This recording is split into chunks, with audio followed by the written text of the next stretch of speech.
that was a donation that came in under an Eternal Enigmas hosting.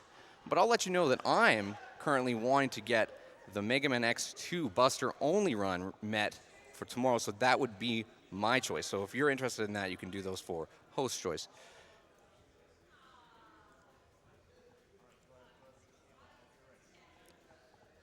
Okay, I think we're just about ready for the Ninja Gaiden Black Run. Really excited for this. This is Kanis. We're just about ready, so let's get it started.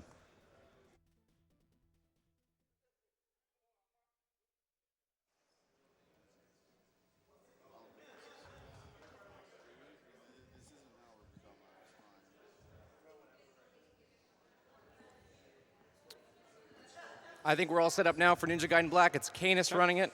We're going to get started any second.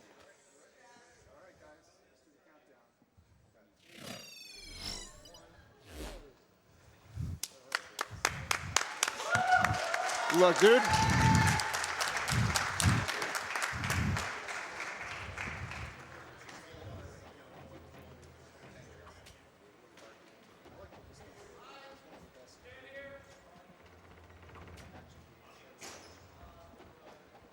Probably the best. Objectively best. Objectively the best. Yeah, no, it's the best. It may even be the best game ever created.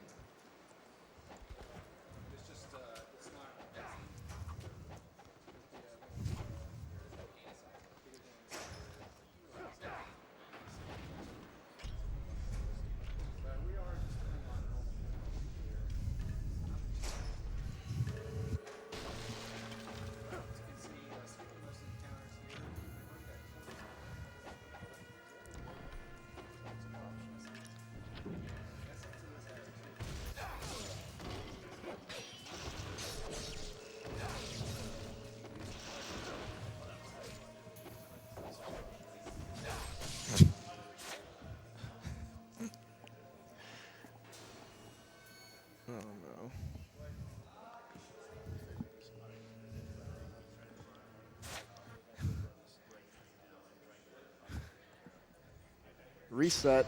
An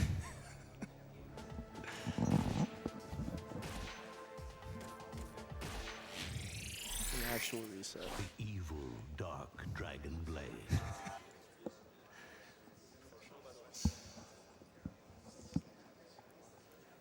Well, we're just going to clean up that audio for you and get right back to the run in a moment. In the meantime, though, we've got so many great donations coming in. I want to thank everyone who's taking the time to donate. Please keep them coming in. We have so much time to raise. We've only so much time to raise so much money for Médecins Sans Frontières. So let's keep them coming in. This is a $45 donation from Beb. It says, Ryu and Vinyl. I'm in love.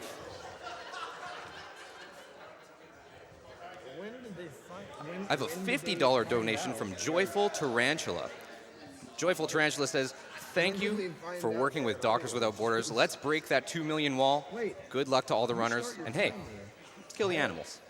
Not like on Game Start. I have another donation that came in from the last game. This one's from Gary Oak. I know him. It's a $5 donation. It says, another shout out to my friend working overseas. He loves the Resident Evil series, and it sucks that he can't watch it right now, but I have a feeling he'll find a way to see it. Good luck, runners. It's like 8-second difference. You're right. Loving the hype going on in the crowd right now. Let's keep it up, guys.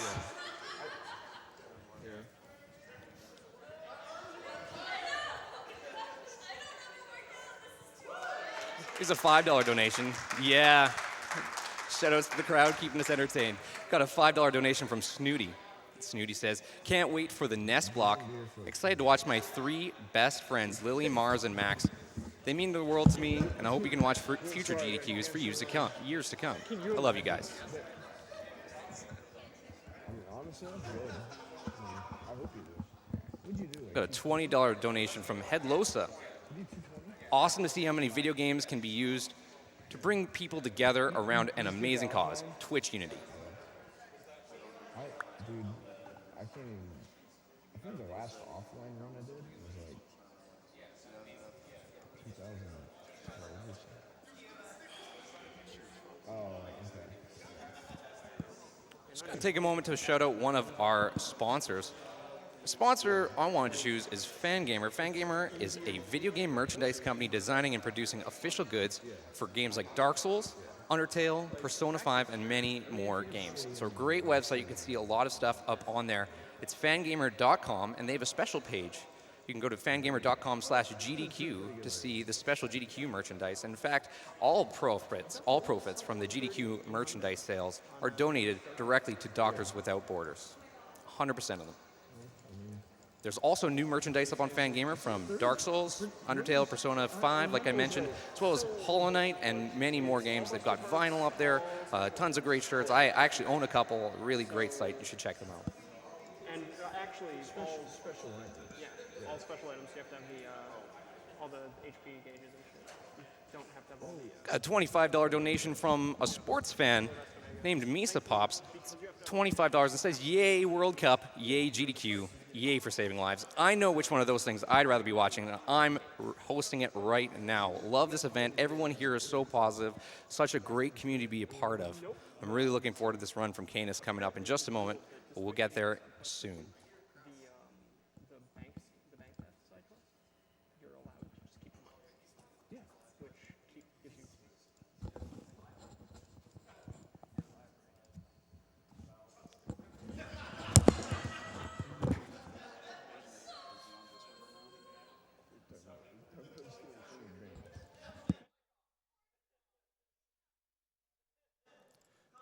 One more quick donation here. This is a $25 donation. It's from IFD Delusion.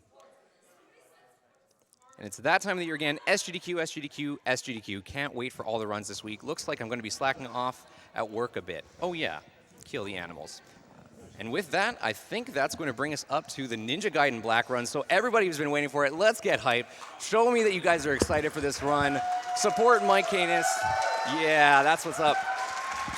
All right, let's get started. Quick. Yeah. Let's go. 3, 2, 1, hype.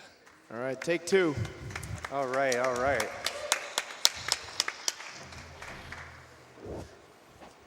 So yeah, this game is considered to be a very difficult game, but really, it's just a really good game, and it's not easy. Definitely one of the best 3D action games I've ever played, and I'll just be playing this on normal difficulty. And it actually has 3 levels above that, so this shouldn't be too hard, but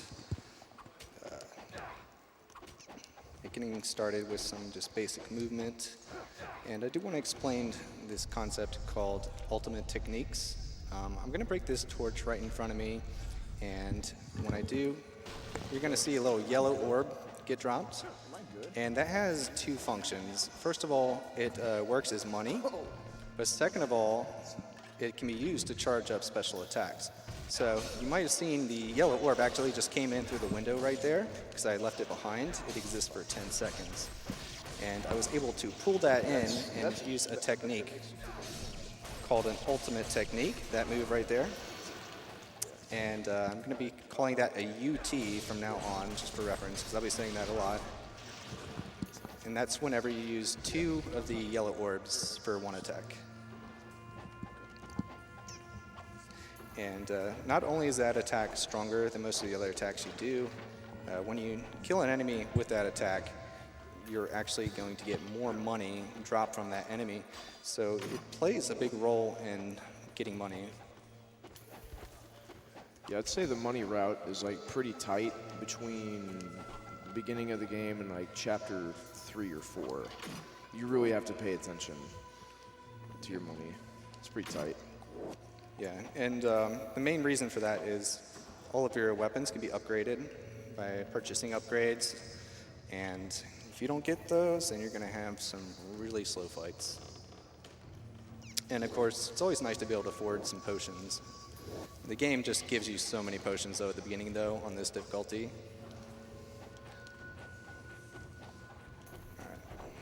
Yeah, the Great Spirit Elixirs, they restore your health to full. Whereas the regular ones, you know, they restore like a little small percentage or whatever. But like you said, normal gives you a ton of the Great Spirit Elixirs. But even still, the run is still pretty intimidating. This room can be really trolly.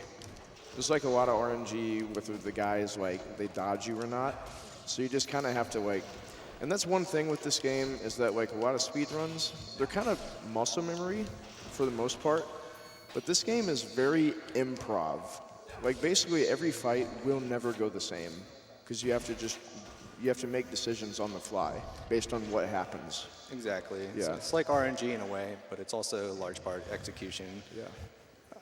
But So this guy is, I'd say most players probably rage quit at this boss. I'm going to say that quite a bit for every boss. But if you get a certain distance from Mirai, he will roll at you. And then after he gets done rolling, you can X, Y, and then on landing, Y. And you can cheese him pretty hard like that. But even still, he can block your attack and just ruin your speed run. cool. So that's chapter 1. Yeah.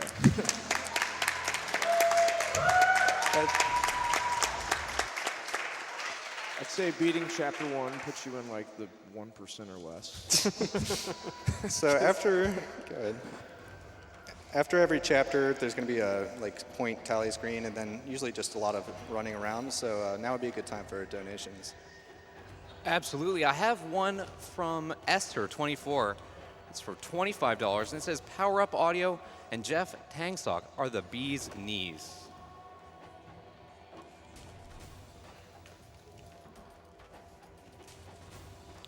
Do we have time for one more? Yeah, go ahead. Well, this Just is- run around. It's a $10 donation here. It's from Dog Isle. It says, here for a great time with a great announcer. Go MSF. So I guess like a little brief history on Ninja Gaiden Black. There was a guy named Josh Mangini, and I think he did the run in about 2006, so it's like a long time ago.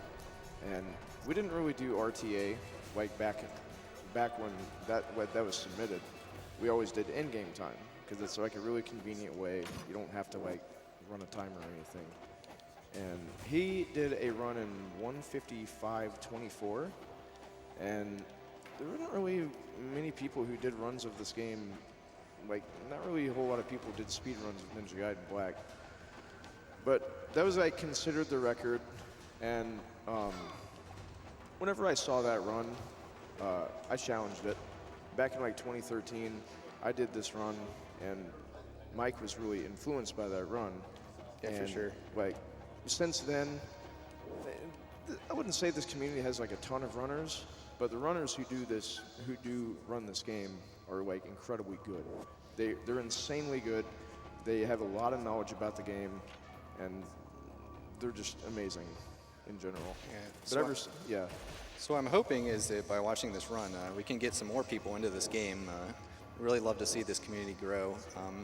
One thing I did want to point out is that this game is pretty pure as far as a speed game goes. There aren't hardly any glitches that are used, and it's mostly just playing through the game like you normally would with good movement and just good knowledge of fast ways to kill the enemies.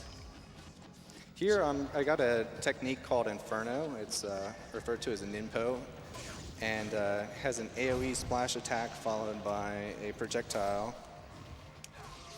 And with that, I can knock them both down. And then we're going to have a second set of horsemen here. And I use what's called a Devil's Elixir to restore my ninpo charge. That's that little fireball. And with that, I can do this, quickly finish that fight. Okay, that strat was really sick. That was pretty Yeah, funny. that was good. It usually doesn't go that well. So. So this is a learning experience for me, because I haven't seen a modern run of this game, and now you're just blowing my mind right now. Well, you might have your mind blown at how bad this fight goes, because this Yeah. guy is... So if you get past chapter 1, this is where most people rage quit. Yeah, right, exactly. This boss is legit. He's just ridiculous. Like, the fastest way to kill him is with arrows, but Yeah. your arrows auto-targeting are sometimes really bad. Ooh, Yeah. how did that not work? Dang it. And like, the bow and arrow is so weird too, because you'll land an arrow in the same spot where you hit, like the guy, and then randomly they just won't take damage from it. they'll like block it or Right. something. It's just so weird. Like I was saying earlier, there really is no muscle memory in this game. It's based on, you just have to improv Nice. everything. So That was there you good. go. That was really good.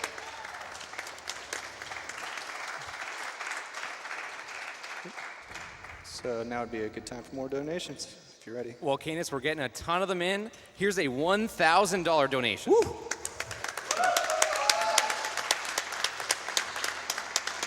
And it's from Cassini, 2K4. And Cassini says, much Ninja Gaidens, such Ninja Gaidens, Ninja hype. I have a $15 donation from Elusive Jigsaw. Elusive says, after recently starting collecting vinyl, it became clear that I had to donate for a chance of getting one of the best NES game OSTs. Good luck to all the runners. All right, so this level is one of the, well, it's basically the last level of the intro sequence of the game. We're on an airship on the way to basically like the central hub where all the game's action goes down. And then, like, after you beat Chapter 2, Ryu changes into a really sick outfit. But if you beat the game on a certain condition, you can keep like the original costume, but Mike prefers.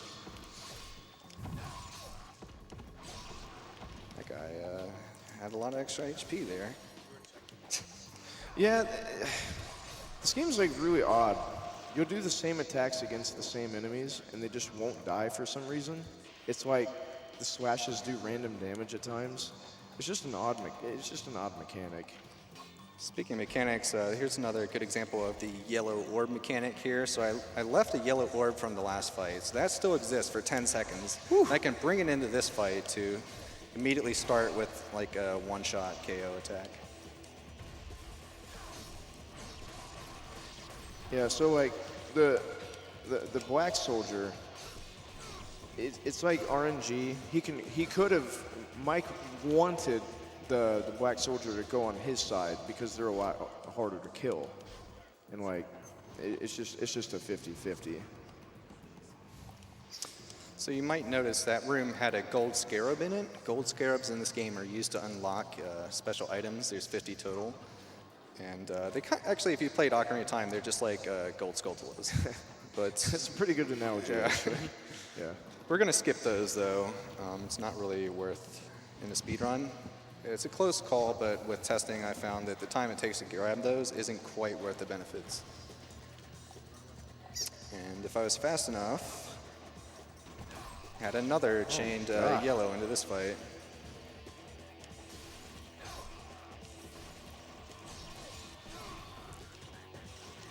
Yeah, there's been like several route testings, like collect 15, 20 scarabs.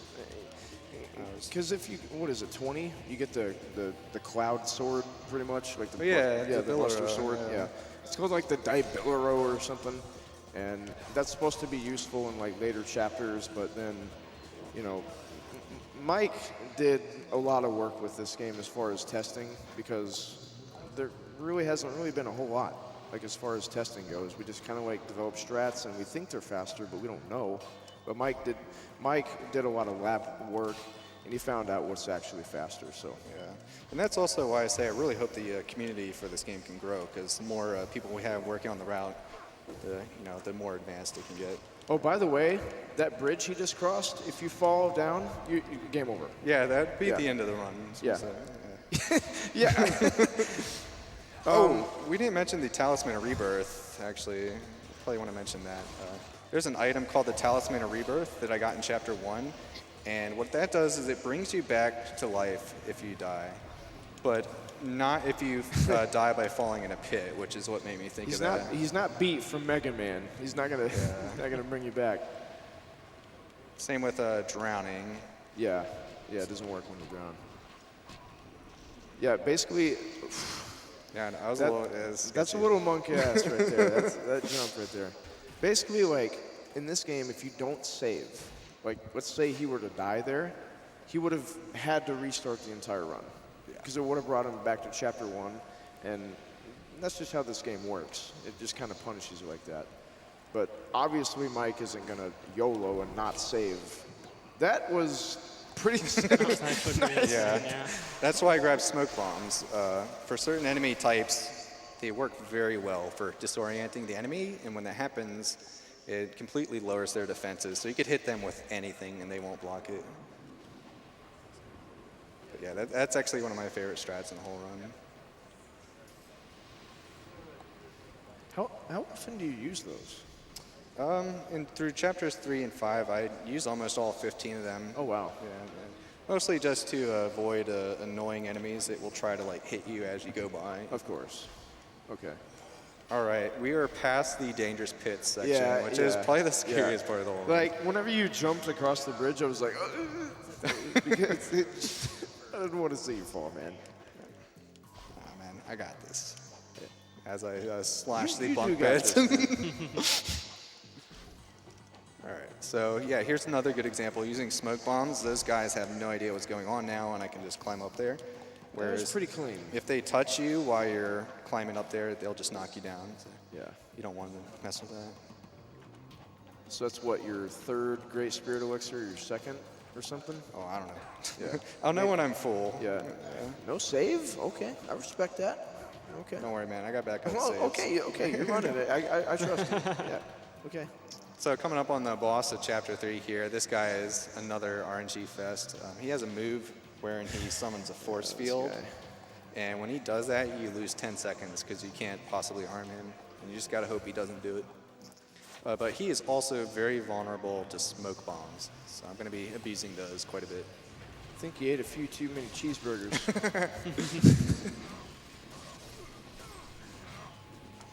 His attack pattern is pretty predictable, though. After he does his horizontal like swipe, he's almost always going to do a grab. And when he does that, is when you can finally attack. I'm going to actually go ahead and use a second fire wheels here. I used to think fire wheels is useless, but they actually are pretty that was useful. pretty much like the best RNG you can get. Yeah, you didn't use the force field, so that's Yeah, the great. force field. Oh my god, that's so annoying. He can jump down whenever he wants. Grip makes this force field and pretty much makes him. You can't touch him for like 15 seconds. It's annoying. It's more annoying for him to do that rather than the time loss. It's just like you just kind of. You know, plus he has like a bunch of free shots at you where he can Yeah, just shoot lasers yeah. at you, which I mean, quite frankly, in my case, some of those lasers are going to hit me, so Yeah. I really prefer you don't do that. Yeah. But just running around at this point, so if we have any more donations, that'd be a good time. Chapter 4 is kind of like a fetch quest, if you will. Yeah, it doesn't even have a boss. Yeah. Sure, we've got plenty of donations to go. This one's from Louisa L. It's $15. It says, first time donating to GDQ. Just introduced this lovely celebration of speedrunning talent to my brother so we can enjoy it together this summer. Keep up the amazing work. I've also got a $100 donation from Andrine. And Andrine says, SGDQ 2018 is off to a great start, and I hope to catch a few runs this year. This goes to killing the animals. Good man. That's what we like to hear. Killing the animals, dude? Oh, yeah. Okay. Gotta go fast. I'll see how it is. You know, I've got one more here. This one's a short one. This one's from MikeKanis. It's a $25 donation, and it says, way to go, Mike. Shout outs to MikeKanis. Thank you very much.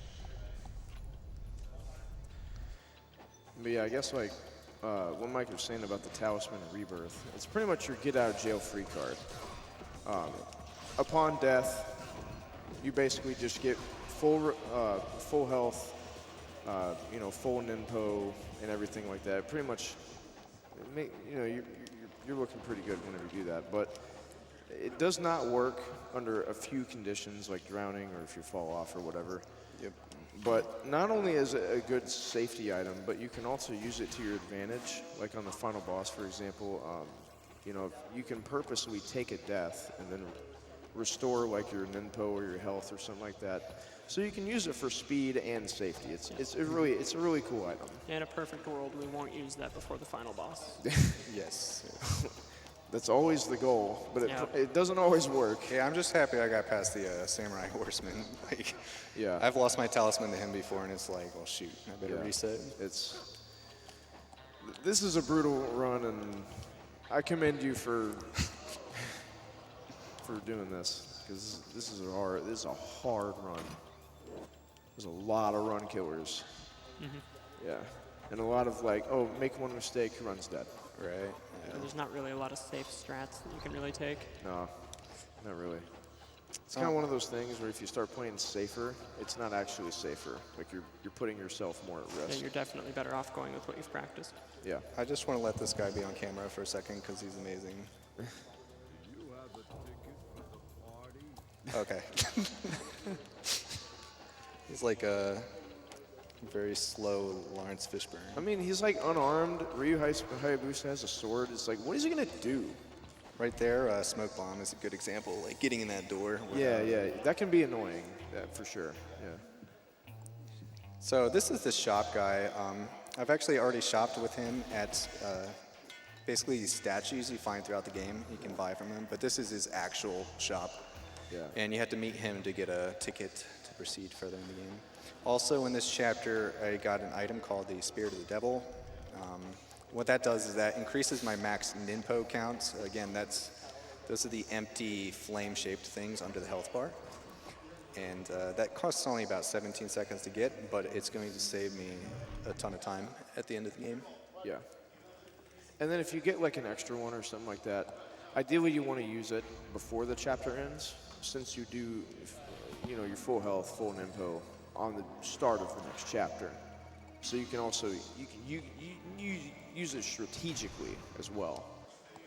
This game has a lot of interesting strats, and it's very open to route changes and optimizations, stuff like that.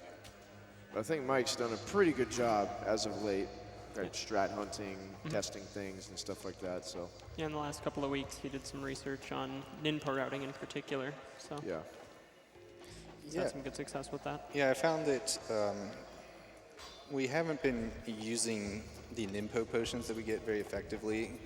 I mean, you have these really powerful attacks that can pretty much kill most enemies in one hit, and we weren't even using some of them, so now I try to make use of many potions as I possibly can that are more or less along the way. Yeah. But just running around at this point, we can do some more donations. Sure, Kanis, I think some of your promo of this game is having a positive effect on the watchers, the viewers, because there's one here from SL the FMA. It's for $15, and they say that Ninja Gaiden Black is easily one of my favorite games, and I enjoy all the other Ninja Gaiden games very much. Still waiting for Ninja Gaiden 4. Also, yeah, save the animals on this one. I've been waiting too, so yeah. I have a $50 donation from Anonymous. Anonymous says, I've watched GDQ every year. Happy to see Ninja Gaiden Black being run. One of my favorite games on the Xbox. I love what all you guys are doing, and it's all for a great cause. Good luck to everyone. So that right there, what he just did, normally you cannot open this door until you kill all the ninja guys or whatever. But if you exit that area, it pretty much despawns them. But what Mike did was he went outside of the area that you have to kill him, and he despawned them, but he also went back into the area at the same time that they despawned. So the game thought, like he pretty much like outsped the game, thinking that he killed he despawned the soldiers, but he went back in.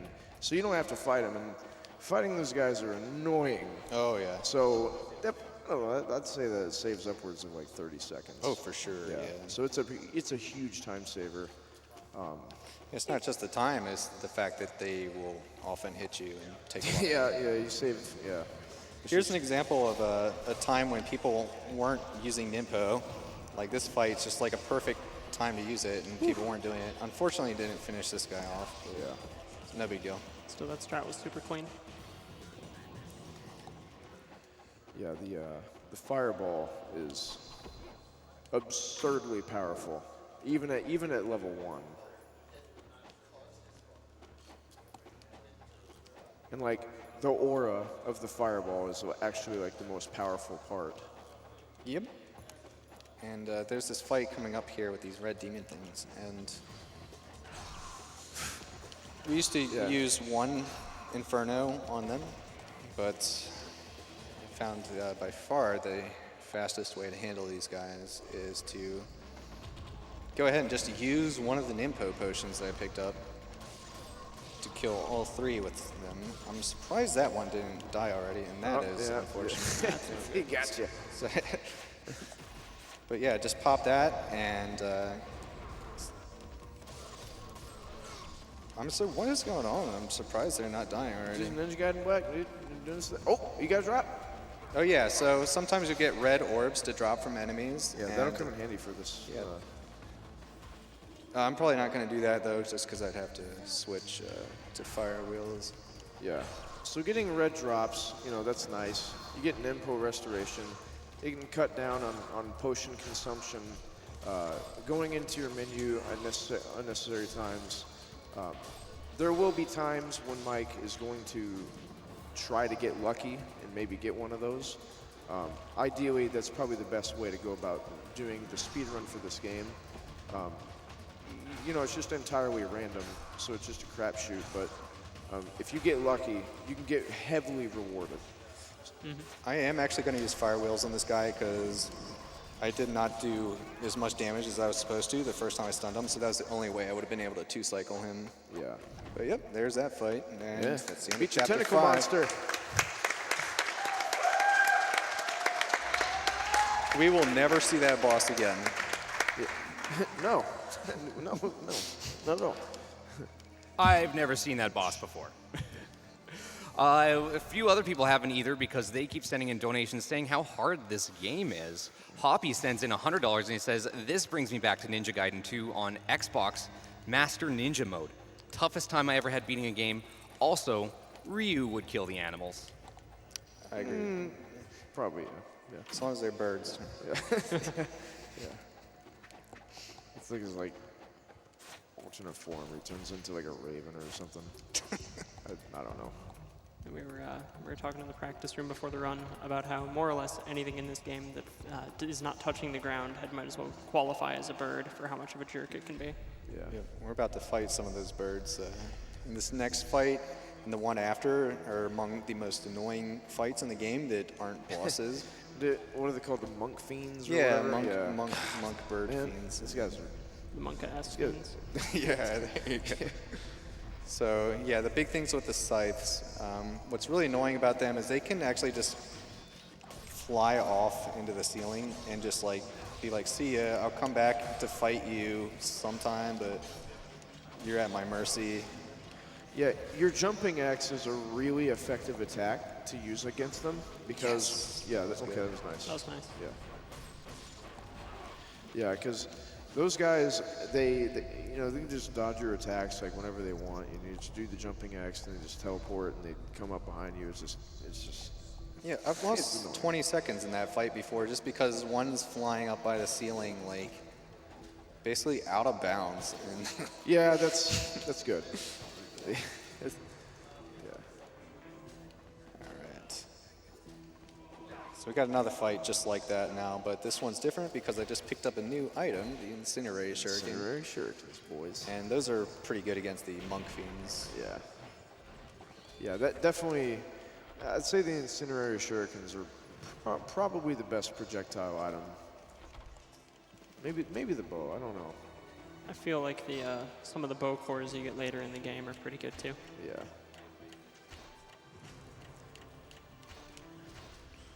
Yeah. Remembered. See, yeah. To fill the puzzle. Yeah, that puzzle is pretty easy. Like you can just kind of cheese that. Yeah, this fight's basically a repeat of the last one. Yeah, it's got Except more you have of 'em. 3 monk-ass fiends, and then you have more of the little yellow guys. I don't know what they're called, but they're equally as annoying. Yeah. So Ryu just straight up didn't target the enemy. Yeah. He's just having a day off. Wow, he just he just came over. He wanted to get involved. He's like, "Ooh, I want some of He's that." trying to square up, man. Yo, let me see what's up with that sword. Come on now. Yeah. So, I mean, like I was saying, there is no muscle memory in this game. Whenever you're doing a speed run, you pretty much just, it's more, you get rewarded for the knowledge that you have for this game, what the enemies do, their behavior. You know, there's a lot more to it than just looking at the run, copy and pasting what whoever's run is doing, and then going about doing that. Like, you have to practice the fights, just have like a lot of knowledge on the game in general in order to be a good speedrunner of this game. Like, you have to actually put in like a lot of work. So it just places a book on a pedestal, and Of course it unlocks the underground. Yeah, that's how that works, right? I wish these bats were in the way. All right, there we go. So Mike wasn't like killing the bats for like resources or anything. The bats actually, they heavily take priority. Let's say you try to open a door. Ryu pretty much basically prioritizes killing the bats over opening the doors. So you're gonna see him do that like a few times. It's very annoying in this game, actually. Yeah. The same button you press to open doors is the same you use to attack. Flawless game design. So in this Indiana Jones sequence right here, I'm doing a technique called on-landing jumps, where before you land, you go neutral on the D-pad, and if you jump with the right timing, you can avoid damage to the spikes. Yeah, I think you get like a small window of iframes or something like that. Yeah.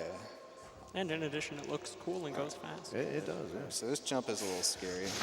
Dude.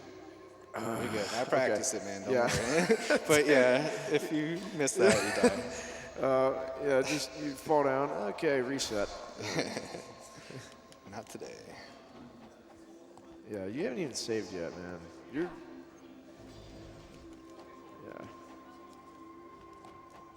Yeah, that one you don't. Yeah, I think it's like a certain distance that Ryu falls will trigger a death, but obviously that one you're going to be fine. Yeah, I mean, it was only 70 feet. Yeah. Fine. Ryu ignores like terminal velocity. So now I'm just waiting for this elevator. Nothing's going on, so if you have more donations, feel free. Absolutely. I've got a $15 donation from Anonymous, and he says, as a sorta kinda collector of video game vinyls, I had to try and snag that Ninja Gaiden vinyl, also putting this to X2 Buster only to help get the bonus run ball rolling. Let's break the limits. Go Ryu, Hayabusa. That is a sick name, Ryu Hayabusa. For sure. Like, I would not mind being named Ryu Hayabusa. Same. It'd give me a lot of confidence in high school, quite frankly. I've got another donation from Gravy Lookout. This is a $25 donation. It says, I spent so many late nights in college trying to beat this game when I should have been studying. It's so hard. This is another fun fight.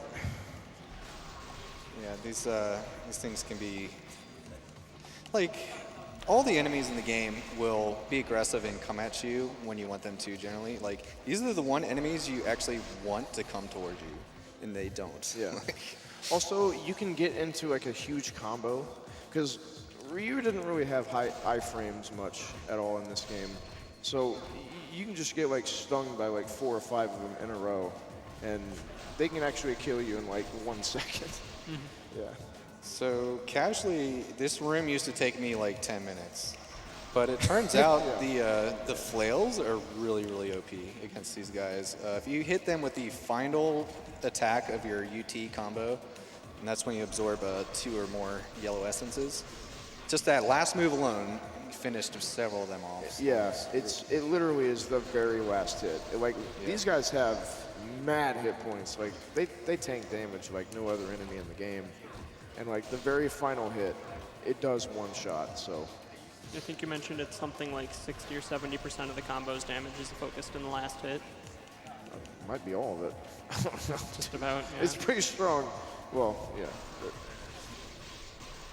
Yeah, and these guys give you like tons of money. So this is where the run starts to kind of ease up on like being, kind of conservative with your money. You still need to be like somewhat conscious about it. But like, these guys, they give you so much money, and you're not really buying a whole lot of stuff you're not going to be buying a whole lot of stuff like for a while anyway. A couple upgrades here and there, but So here comes that out of bounds that happened earlier, Demon. Okay, No, it's not okay, this we time. didn't get it. Nice. Yeah, so in the tech? practice room, We accidentally got an out of bounds going through that door right there, and it was essentially a soft lock. I'd never seen it before until the practice room just now, so kind of glad that didn't happen. Yeah. It definitely looked interesting for It sure. would have been like, well, that's never happened before. Moment for GDQ. So once the elevator stops, all you need to do is kill the zombie that spawns closest to the switch, and that should make it rise back up again. So you want to prioritize that guy.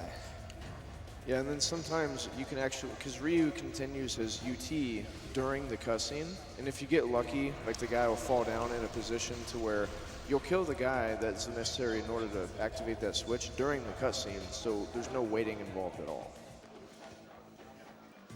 So these bats, I couldn't just go up this ladder right Dude, now. I thought you were gonna do it. No, man, I was like, I'm not don't that do crazy. that, dude.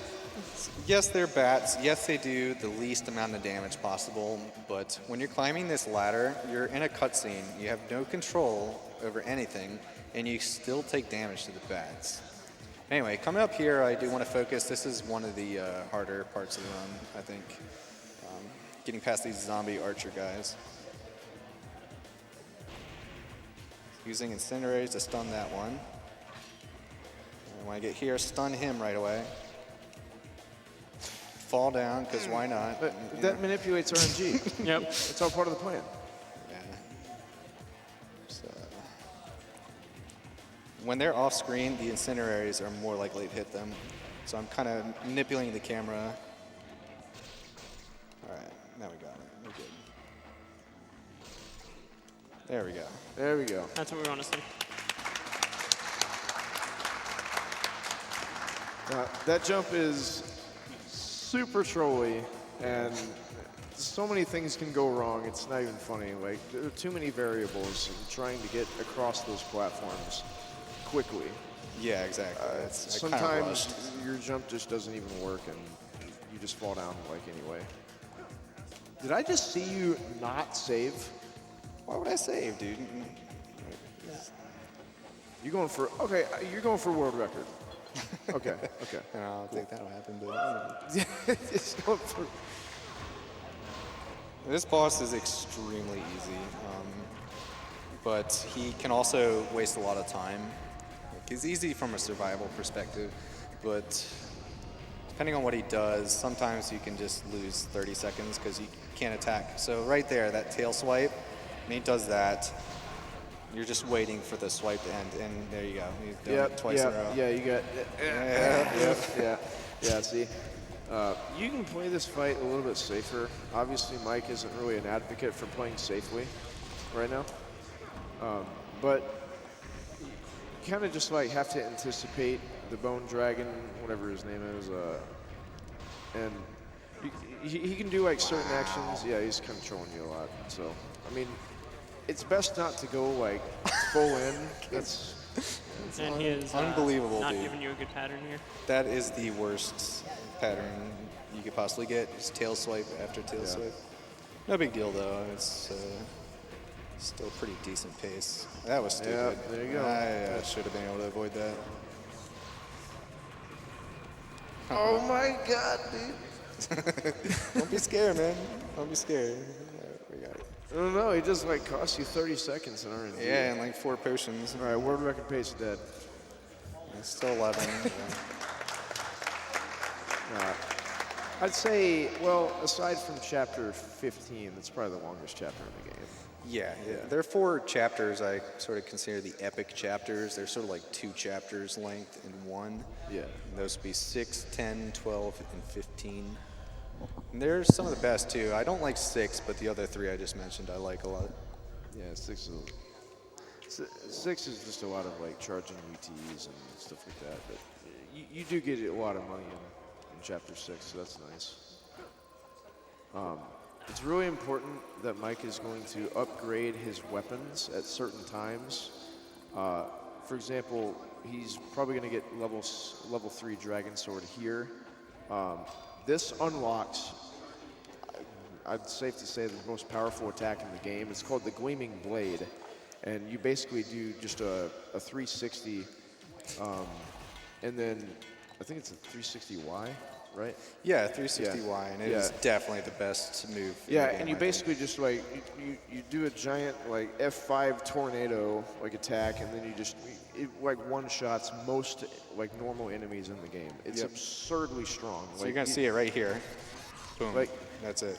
That's all. It's so broken, but you can't just like use it like whenever you want, because Ryu still can take damage during that attack. So you have to be very careful. So that was sort of a sequence break. I don't know if you really called that, but when you We'll throw a call it sequence shuriken, break. Yeah. when you throw a shuriken, you target an enemy near you. So that zombie up on the top ledge was near me. So as soon as I did that, it shifted Ryu's momentum ever so slightly towards him so that you can hop up there. It's actually easier than the intended strat. Like It actually anybody can is. do Yeah. that. But I think the second room is a little harder. Yes. I think that yes, platform's for a little sure. higher up. Yeah, the red one, you want to actually try to take the top route if you can, and only use the shortcut if you need an emergency. So what I'm going to try to do is just really hope I don't get trolled by these arrows and, or get hit by a giant mace like that. Okay, so now you get to see. This skip is the same thing, except it's a lot stricter on the timing. It's hopefully not spend. There you okay. go. There you go. Hey. That could have been a big time loss. But Yeah. And the interesting thing about the gleaming blade there is that you can actually charge that like a UT, and basically everything dies whenever you do that. It's crazy. And that's going to be this is what Mike is going to do primarily for taking out like single enemies, single bosses, or things like that. He's going to utilize the gleaming blade because, quite frankly, it does the most damage in the game out of any single attack that he will do. It's a bit crazy. Yeah, pretty much everything. I still like to use shorter combos when possible, like just counterattack on landing Y for these smaller enemies. But yeah, enemies like this, that's a UT. It's just it's so broken. Yeah. Remember how he said that we weren't going to see this boss? Yeah, I lied. Yeah, you lied. You lied.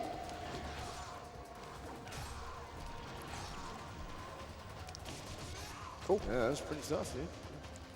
Yeah, I like that fight a lot better than the first one. It was so satisfying. The tentacles come off easier, and then you do more damage. Yeah, I mean, isn't there a way to one cycle that? I have not seen it. Maybe there is. So now I'm going to start using all these. I've been collecting a couple, and that increases the size of my life bar. I chose this moment to do it because, first of all, I just got one, and secondly, you actually have all these life things sitting around so you can fill up your health. It's efficient. I did forget to equip something that I was supposed to use. Yeah, I think I know what you're talking about. Okay, so Jewel of Demon Seal, what that does is it upgrades a Ninpo of your choice. And I used to think Inferno was good to upgrade, but it turns out nice. Mistral. Yeah, hey, keep it up, guys. No, okay. I'll be here all day. Just keep it up, guys. But yeah, later on, I still haven't gotten a Ninpo called the Inazuma.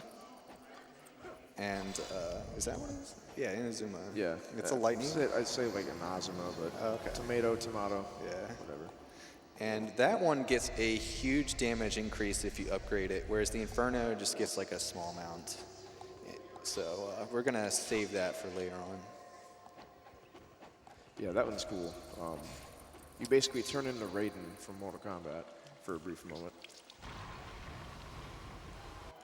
Yeah, Ryu's pretty strong. I don't think I would pick a fight with this guy in a bar. Yeah, that's for sure. He's kind of like not human. He can like cast magic and pretty much beat every. Dude, he's got a sword. Like, I'm not playing that game. Well,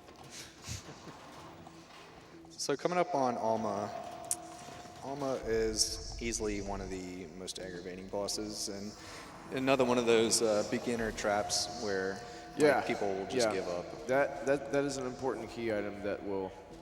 Okay. That was a little scary. Yeah, I thought my game was. You guys trying didn't to notice crash like his console had trouble loading there. did not want to use that attack.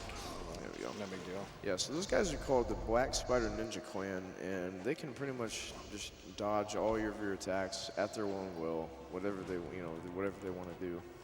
So, those are annoying. Here goes Alma. This is definitely one of the main run killers. All right, Oh, that's what baby. I like to see. That is what we like to see right there. Yep. Yep. So what Mike's doing is a strat called Inferno Loops. I mean, if you've made it to, yeah, so basically he's going to be doing the Inferno, and then he's going to be getting the God luck, basically. Yes. Yeah. Oh, no. Yeah, that, What? It doesn't even matter. Like, okay. Oh, that was so very lucky. good. That was Yeah. super clean. yeah.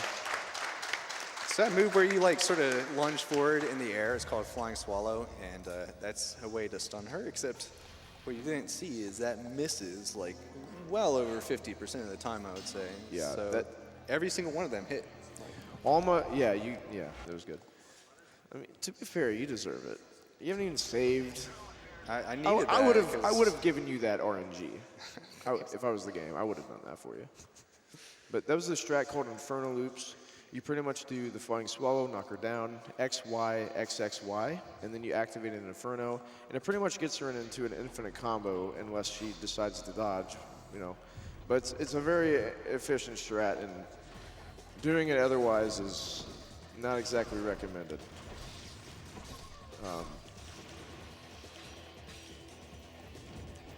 But what makes it worse is that you have to fight her again in Chapter 13. That and fight is awful. yeah, and that fight's probably 3 times as bad. Yeah, for sure. But it's not exactly the same fight. It's, I don't even know what she is. Like a spider, scorpion, flying. I don't even know, but that's probably the worst fight in the game.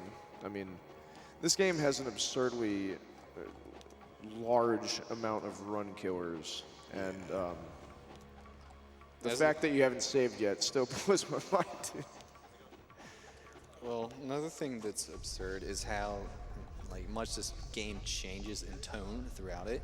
So what were we doing? We were just underground fighting zombies and like supernatural beasts. Okay, well I guess now it's a sci-fi soldier game now. Yeah. And then it's going to become a ninja game. Like, you're always fighting different types of enemies, which I think is one of the most interesting things about this game. But at this point, just running around, I'm backtracking a bit, so feel free to do some donations. Absolutely. I want to let you know we are getting so many donations in. People love this run, Kanis, and I'm trying to get to as many as possible, but I want people to keep donating. We're going to read as many of them as we can. Here's one for you. It's a $100 donation, and it's from Bacon Monk. He says, watch out for the ghost fish, Pajama Ryu. Yeah. And Kanis, maybe you can explain, what is this about broccoli? Lots of people are donating Oh my god. and talking about broccoli. Well, there's this rumor going around that broccoli is a food that people can consume. No. But it's definitely not actually food. And I feel bad for anyone eating it because you're damaging your health. Those are fighting words. Lolpock. I quite frankly love my broccoli, okay? Ooh, We're gonna have to talk after I this have run. some emotes to show you after this. it's as well. not food. It's not food. It's not food. Data broccoli. It doesn't exist. No, I mean, it exists. It's just like, would you eat an eraser? Would you eat this controller? I don't think so. On top of that, it's, If you bad like for your controller, health. if you happen to like Xbox 360 controllers, maybe you'll like them. Maybe you'll eat them. So Chapter 8, by the way, is one of the few chapters where you don't actually have a boss. It's a lot like Chapter 4, where you just run around this town, but we are almost over yet. But the actual boss of this level is getting into this door. This door is. Remember how I said? I wasn't kidding. I was not kidding when I said that. It's All right. yikes. Nice camera. Camera can get a bit wonky at times during the run. That's another sort of obstacle that you have to face during the run. All right, so we just upgraded the bow. What that does is more damage per arrow. and it shoots in a more linear like path, so your aiming is better. These are pretty much the silver arrows. Yeah, exactly. Yeah, And it's a lot stronger. would you believe that it's stronger than a tank shell from a tank or helicopter rockets? Well, it is. Yeah, we're gonna. If you didn't think Ryu was a beast before this, you're gonna see how much of a beast he is in Chapter 9. Yeah, there's some cool stuff coming up. Yeah, Hopefully. yeah. More donations if you're ready. Absolutely. I have a $500 donation from Kurt209. Yeah, big one. Yeah, this run is fascinating and impressive. Go, Mike.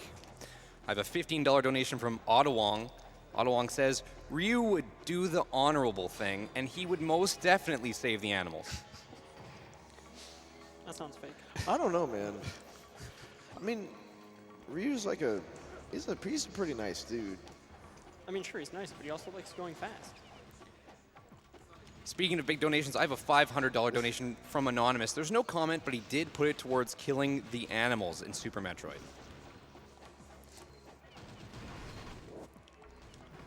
All right, you guys are about to see one of the first truly speedrunner-ish tech in the game.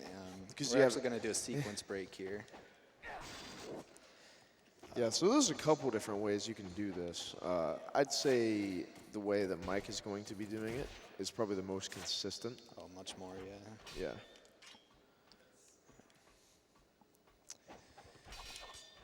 Ooh! First Nice. try. Nice. Nice. So you aren't supposed to be able to get over to these catwalks until after doing 5 minutes of really annoying stuff in this room. And by doing that, you can go right to the top and skip easily one of the most annoying parts of the run. And go ahead. Oh, well, I was just going to explain the XBY. Yeah. Well, you go ahead, man. No, you go ahead. No, you do it. I gotta focus. Okay. So pretty much now, as we're progressing through the game, we're going to, well, he is, but he's going to be using what's called XBY. And that's pretty much what you're doing is whenever he jumps, he's going to be swashing, throwing his shurikens, and then hitting Y. And that's going to pretty much increase the distance that he can cover and also the height. So he can get hard to reach. He can pretty much get to ledges that he wasn't supposed to be able to get to otherwise.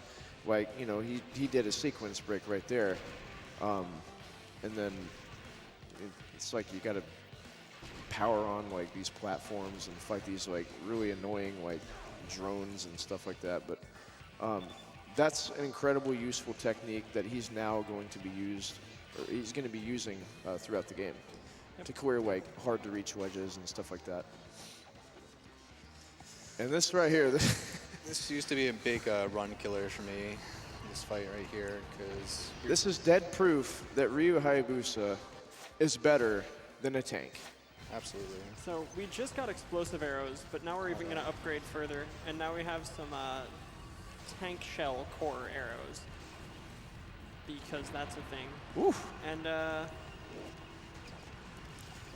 Yeah, these are probably the most effective, and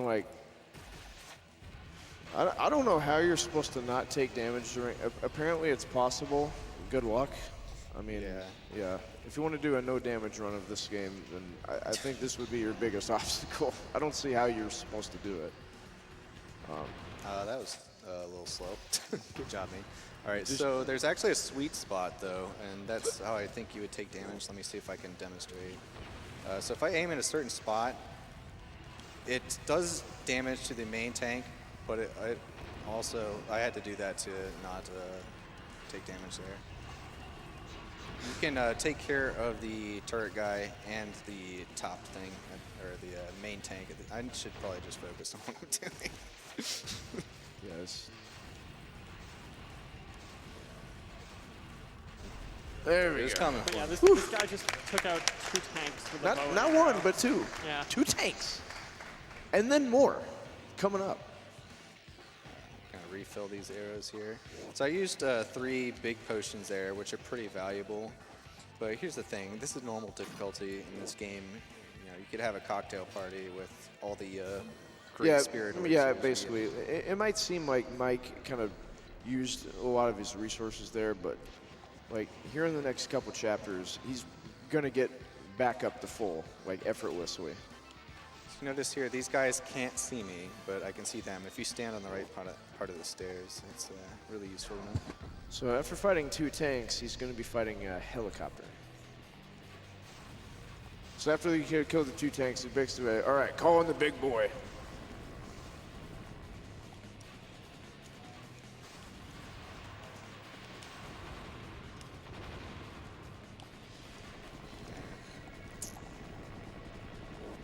And then right there, what you're able to do during that cutscene is actually go off the screen and then refill your arrows. And yeah. Okay, that was risky, but He usually doesn't do anything in that pattern until he gets to the back. You know, that's 2 tanks and a chopper with a bow and arrow. No big deal. Alright. Fortunately, I have to use yet another big potion. Hopefully that's the last I use for a while. yeah. I would say we're almost out of the part of the game with hard-hitting enemies, but no, we're just kind of getting started. No, we're getting started, definitely. So this radio tower, you just gotta pray. Yeah, there's usually, like, I think another way to trigger the cutscene for this is to kill all the enemies. But this is a bit of a shortcut. You can just destroy the, I don't even know what you're shooting at. Yeah, satellites, I guess. Satellites. And that'll trigger the cutscene there. And then, I don't want that note. hey, that was Ayane, giving you some advice, man. Yeah, I just saved 20 seconds on my PB by not falling down. There you go. Gotta look on the bright side. Although my PB did not use like 4 potions in this chapter. And your PB is what for this game? It's 155 with real time. Yeah. Which is 2nd place, if I recall. Yeah, it just got 2nd yesterday, actually. Yeah, that's sick, dude. And you're going for world record this run, right? I mean, that'd be nice. You're gonna do it. I wouldn't say no. You're if gonna do that it. happens. So this is really dumb. Basically, you have to go into this room to trigger some events to happen in a room I already visited. So it's just like backtracking needlessly. So now it's another good time for donations. Certainly, we have a $25 donation from Shibby Dibdub. They say, so glad I could catch this Ninja Gaiden Black run, even if I should have gone to bed an hour ago. Caleb's 2013 HGDQ run was the one that really got me watching GDQ events. Awesome to see this game back as a run. Good luck to the runner, and of course, kill the animals. Got a $50 donation from Blue Eyes White Dragon's Knee. Whoa. Said, shout out to my good friend Kanis. Good luck on your run from your friends and the Discord channel, and don't forget to eat your broccoli. Thank you. Thanks, Dragon. Quit trying to kill me, though. I'm not eating your broccoli. You'll eat the broccoli and you like it. See? Caleb agrees. I mean, I love broccoli. Ryu doesn't eat He's broccoli. telling me it's not a food. It isn't. That's fighting words. Like, you see, it's not just us, Canis. We all care about you. Can we start a donation war for broccoli versus no broccoli here? I think, Bro, whoever wins gets to decide whether or not we just abolish broccoli. We can just send it all to the sun. I think you're going to have a lot of people knocking at your door if you do that. Thanking me, of course. All right. So this part is really stupid. By the way, this pretty much marks the halfway point in the run, and I like the second half a lot better than the first half, so get ready. But in this room, you are forced to wait for 40 seconds doing nothing before you can continue, so perfect time for donations. Sure, I have one from Shabeus. It's $150. And they say, got off work to find this wonder of a game being played.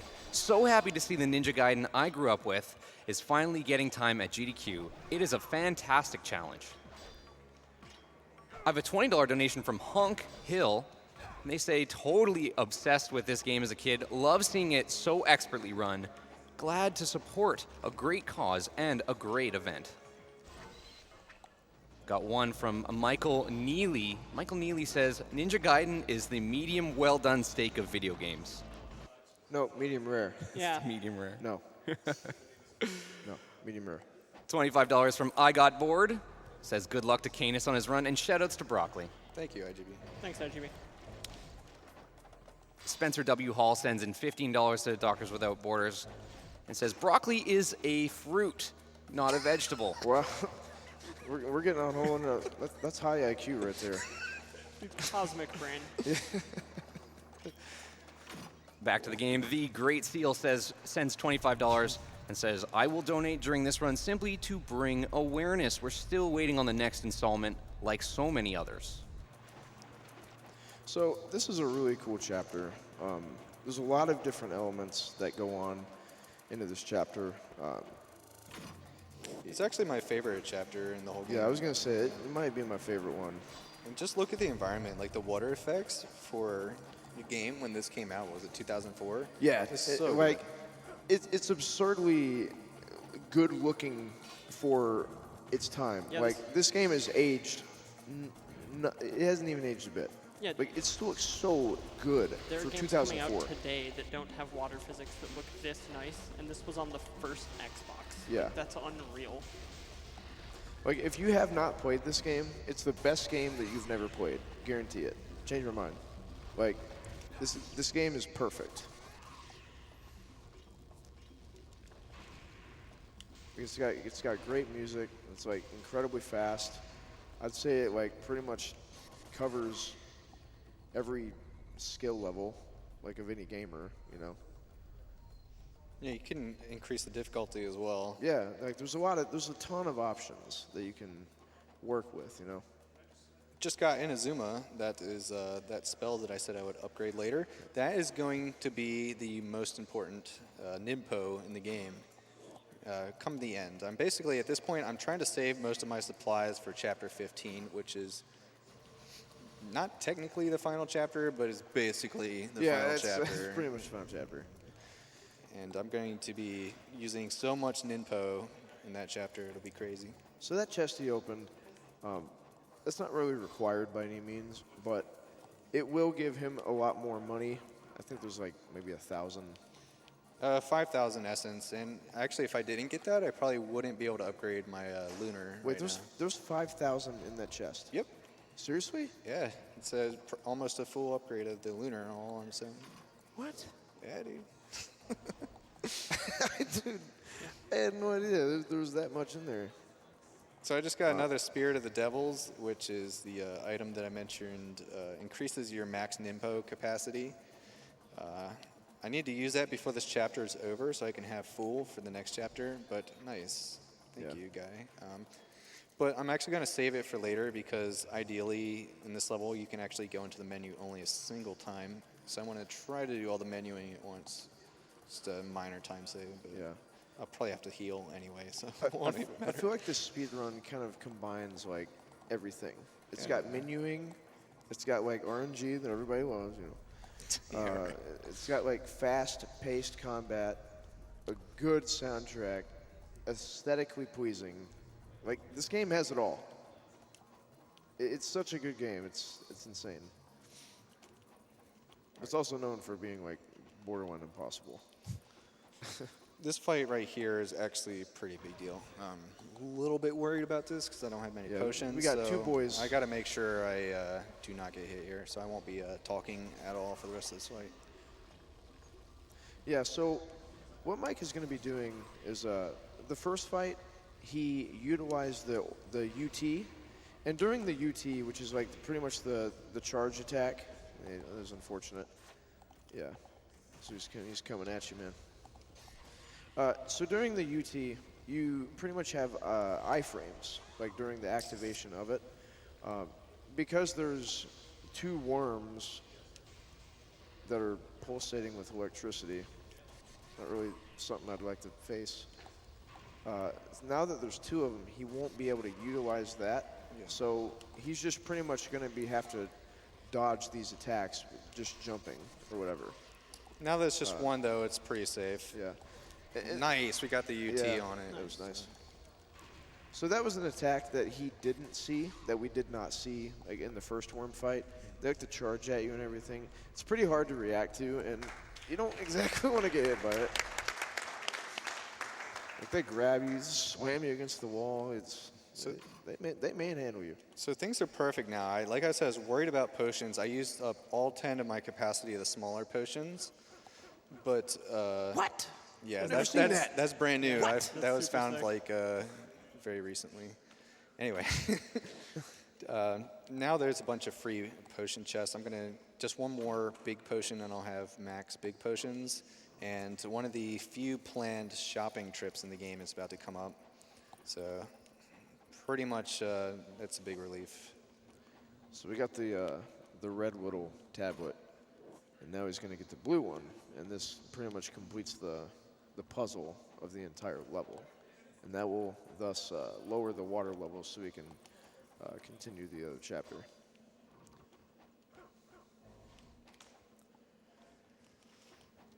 Very important pickup right here. It's easy to forget.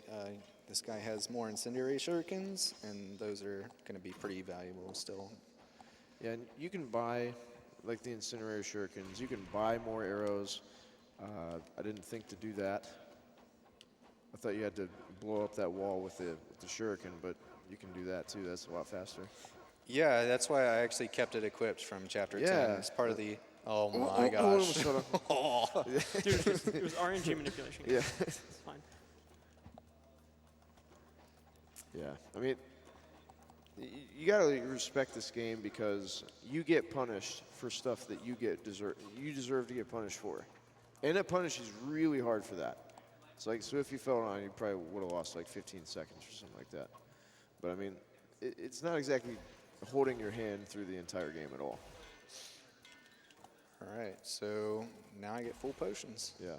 So we upgraded the Lunar to level 3. Kind of a beast of a weapon. Yeah, so like we said, Gleaming Blade is still generally the best move to use on most enemies, but there are a few enemies, particularly like just large bosses, where the Lunar is going to be super useful with a move which, if you don't know the combos, forward YY, I highly recommend trying that if you haven't yet, and you'll see it very soon on the next boss. You can do a quick donation if you like. Sure, I've got one from AARun221. It's $100. And he says, Doctors Without Borders being supported by Gamers Without Limits. Good luck, everyone, and keep up the good cause. This is probably my favorite song in the game. Yeah. This is good. The soundtrack is, Yeah, it's super sick. yeah, I've listened to this like countless times. It's really nostalgic too. This is one of my favorite games. All right, so here's that big menu I've been talking about.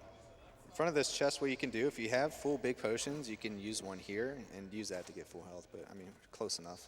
So anyway, we're going to do that, get more Nimpo. We're going to use this to upgrade Inazuma. It's going to be useful mostly in Chapter 15. And, yeah. Equip Lunar, Incendiaries.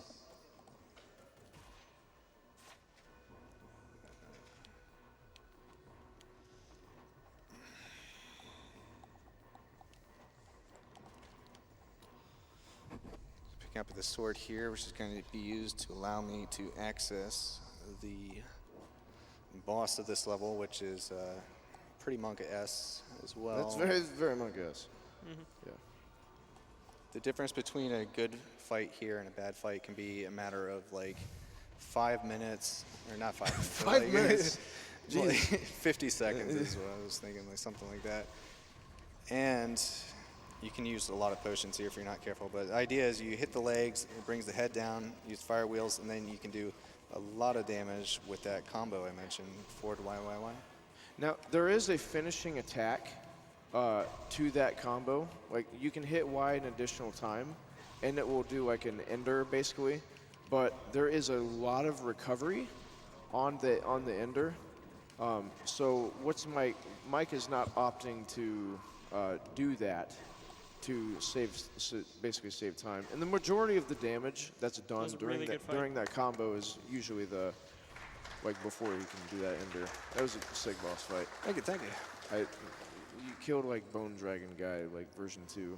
I got kind of lucky because he stayed in place the whole time. That was some pretty good luck, yeah. That was some pretty good RNG. So now for the water level.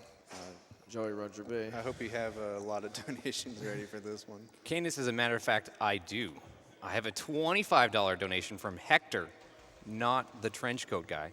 He says, comment, Ninja Gaiden speedrun is amazing. Thank you for killing Alma. You're doing the Lord's work. Also, buy the animals' tiny hats. Got $100 from Dracanis. He says, Ninja Gaiden Black is one of my favorite games, and beating it on Master Ninja difficulty is still one of my proudest gaming moments. It's awesome to see it being run into GDQ for an awesome cause. Okami Kara's 23 sends in $15 to Doctors Without Borders and says that they've been watching for years and they had to donate during this fantastic run. I've gone through 2 discs of this game and still love it. Keep it up, Mike. You've got this. Also, save the animals. Thank you. I've got a $25 donation from DMC. Says, exciting to see some Ninja Gaiden. What? Being run by Mike? Even late at night? And a great couch to boot. Donation goes to Runner's Choice. That's kill the animals. Sorry, I launched it out there. You don't like that? By the way, have we introduced the couch? Have we said who you guys are? I forget. I'm Demon Smalls. I don't know a whole lot about this game. You're for eye candy, man. I'm just some guy that walked in from the street. So, Yeah, that's who he is. yeah. And the runner, I know we've said his name a few times, but that is the MikeKanis 999 rolls unfathomably deep, my son. Or you can just call him MikeKanis if you want. I don't. So that password will always be 0971. What he picked up was called the Owl's Eye, which allows him to see in dark spots, which oddly enough is only used in this level. It doesn't really come in handy ever again, to my knowledge. You pretty much pick up that item to be able to see what you're looking at down there. Okay, Mike is probably going to want to focus here for a very good reason. Oh no, I forgot the oxygen tank, didn't I? Oh, well, I guess you got to make I do. think the run's over, guys. Yeah, okay, I'm okay, gonna die here. Okay, so an old strat, rather the intended strat is to get the oxygen tank. Pretty much lets you breathe underwater infinitely. As you can see here, he's running really low on oxygen, and then he's going to gradually deplete health. So Mike is going to skip that, and by skipping the oxygen tank, it saves pretty much exactly like a minute and 10 seconds. So it's pretty vital that you do this. Yeah. But it's also really scary because you're using up just about every resource that you have as far as healing items. Yep. In addition, as we talked about earlier, if you drown, the Talisman of Rebirth does not activate. So you don't have that get out of jail free card, because ideally what you would like to do is let your health run as low as possible so you can heal yourself back up. So, to kind of cut down on resources. Yep. But it's also really scary. And 2 notes about that. Canis still hasn't saved, and That's a very good point. yep. You still have not saved. I don't. Are you going to save at all? Nope. No? And also, we saw the no. first use of the Inazuma there to clear that room.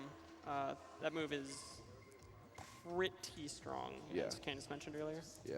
It's probably the most efficient Ninpo as far as like taking out enemies in the room. Yep, yeah, it's definitely a good room Yeah. clear. Yeah. So you're not going to save?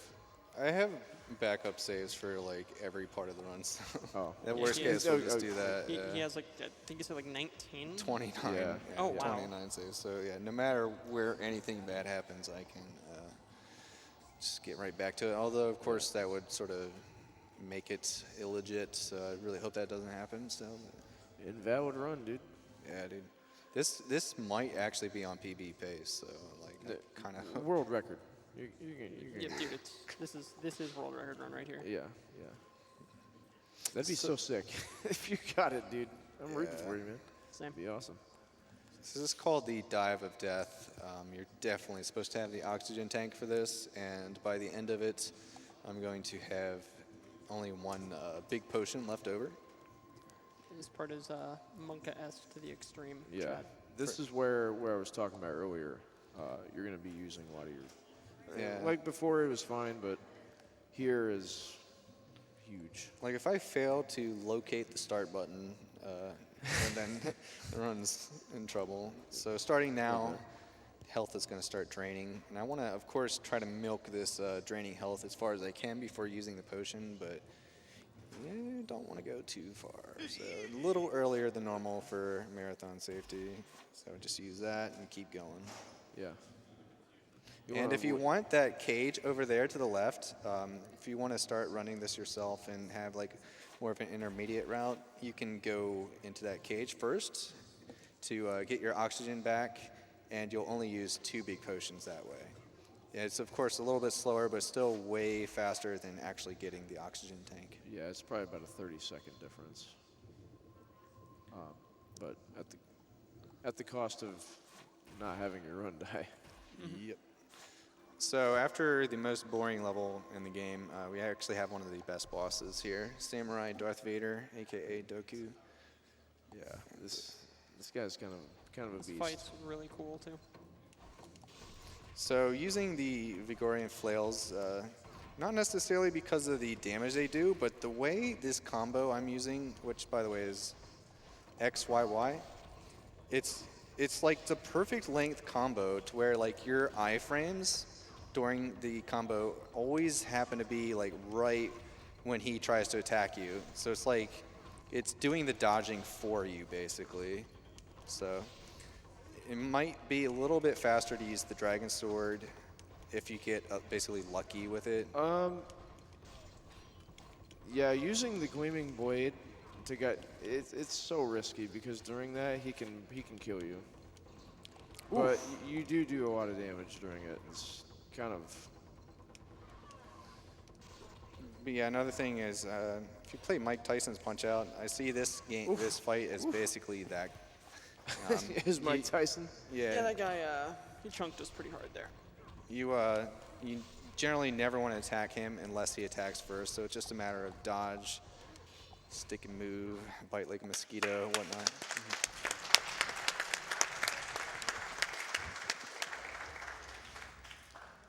Cool.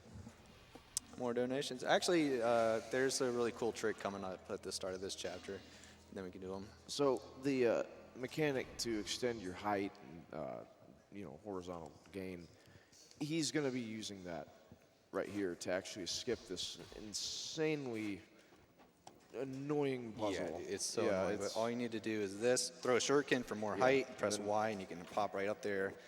And then if I can get this, then I've just sequence broken the entire thing. GG's. Yeah, that's safe. That's like Yeah, several that- minutes. A lot Yeah, of that's time. that's a lot of time saved right there. Pretty important, speedrunners just kind of do the unintended. So just running around now, you can do donations. Sure, I've got one here from Joe110. It's a $25 donation. He says, "Is there a broccoli incentive?" There should be. I have To destroy it. I have $150 from Aaron R. He says, "This is one of my favorite games of all time. I spent so many hours in high school grinding up to Master Ninja difficulty, but alas, never beat that mode. This game is so deep.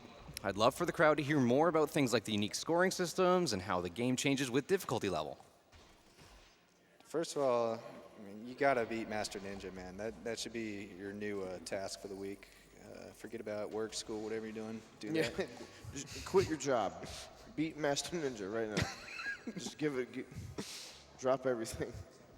So yeah, there are actually 3 more difficulties above normal, and you unlock each one of those as you beat them in sequential order. And as you go up in the difficulties, the main things that happen are the enemies start to do more damage, their AI gets a little bit better.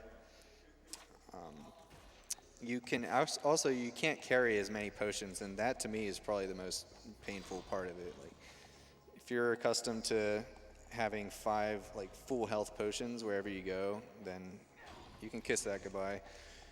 I don't think the Talisman of Rebirth is on very hard. Is it? I don't know. It might not give you a free one, but you can definitely still use it. Yeah. If it even, because it's like 10,000 essence in this game, or in this mode. But I think like in harder difficulties, it's like 30. Yeah, it's so expensive Yeah, for sure. And I know for a fact that you don't get a free one in harder difficulties. Yeah. So this is close to my favorite chapter, probably second favorite. I'd say this is my favorite.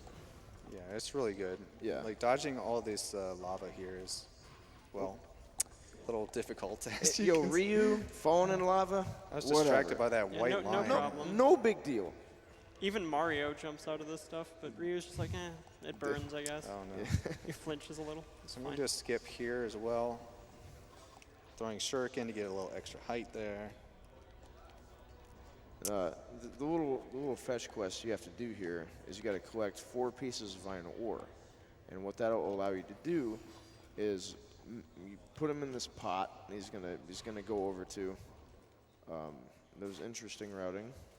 Actually, I have a plan here. I'm gonna do a marathon safety strat here.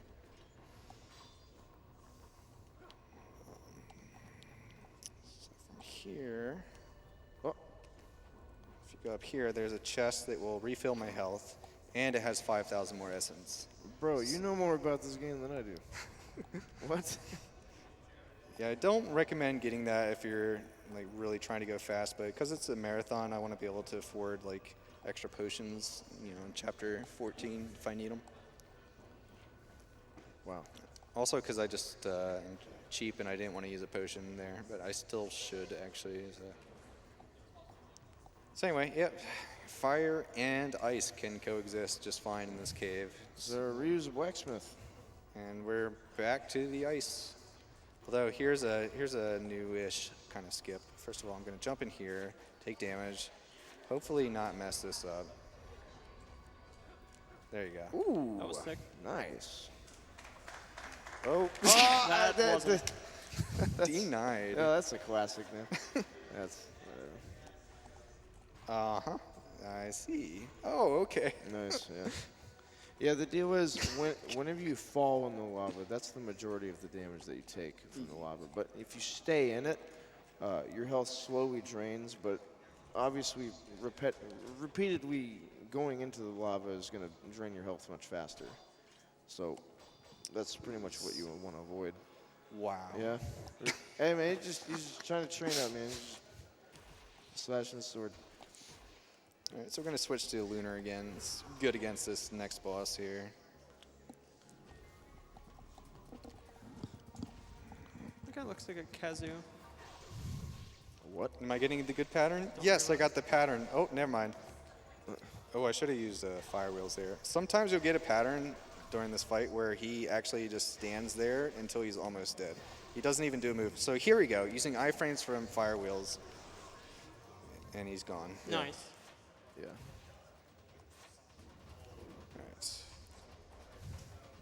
All right. Okay. For some reason, I was expecting a cutscene there. Did it just skip a cutscene? Yeah, totally, dude. Like, I don't remember seeing him, like, dying. Weird. Anyway, got the Eye of Ice. Now we got to get the Eye of Dude, Fire. you found new tech? Yeah, cutscene skips, dude. Slowly will become Ocarina of Time. Dude. I mean, we found an out of bounds earlier today. Yeah. Walls don't Yeah, exist. so that's the thing about this speed run. This is any %. So, to our knowledge, this is the quickest way to go about beating the game. There's not like any credits, warps. There's no like, Big out of bounds. Yeah, There's the game, like we said at the beginning, is pretty pure. yeah. So, yeah, to our knowledge, like, beating the game fast is just playing every single chapter like quickly. We don't know of any out of bounds like major glitches or anything. I don't even know if we do any glitches at all. Oh, we do. But, you know, the boss in chapter 15, but we'll get to that. Well, I guess it's a glitch. I don't know. It might not be actually. But Yeah. There's that whole banter like, is it a glitch or is it an exploit? You know.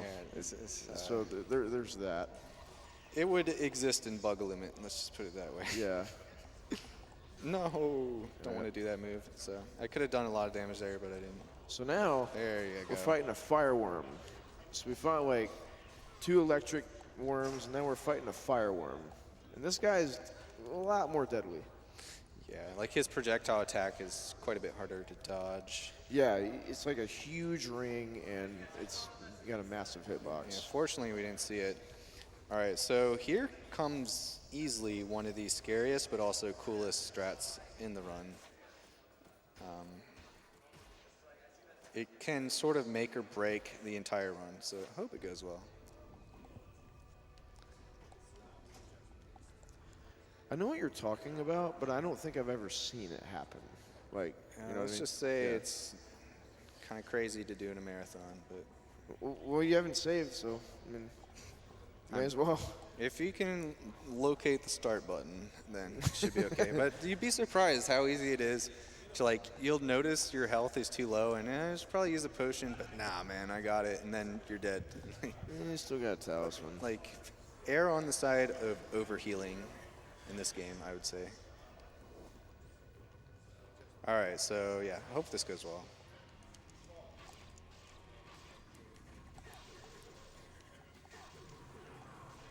This game really does have everything. Now we're fighting a dragon, a Yeah. knockbone dragon. Yeah. Oh my god, dude. This strat's pretty insane.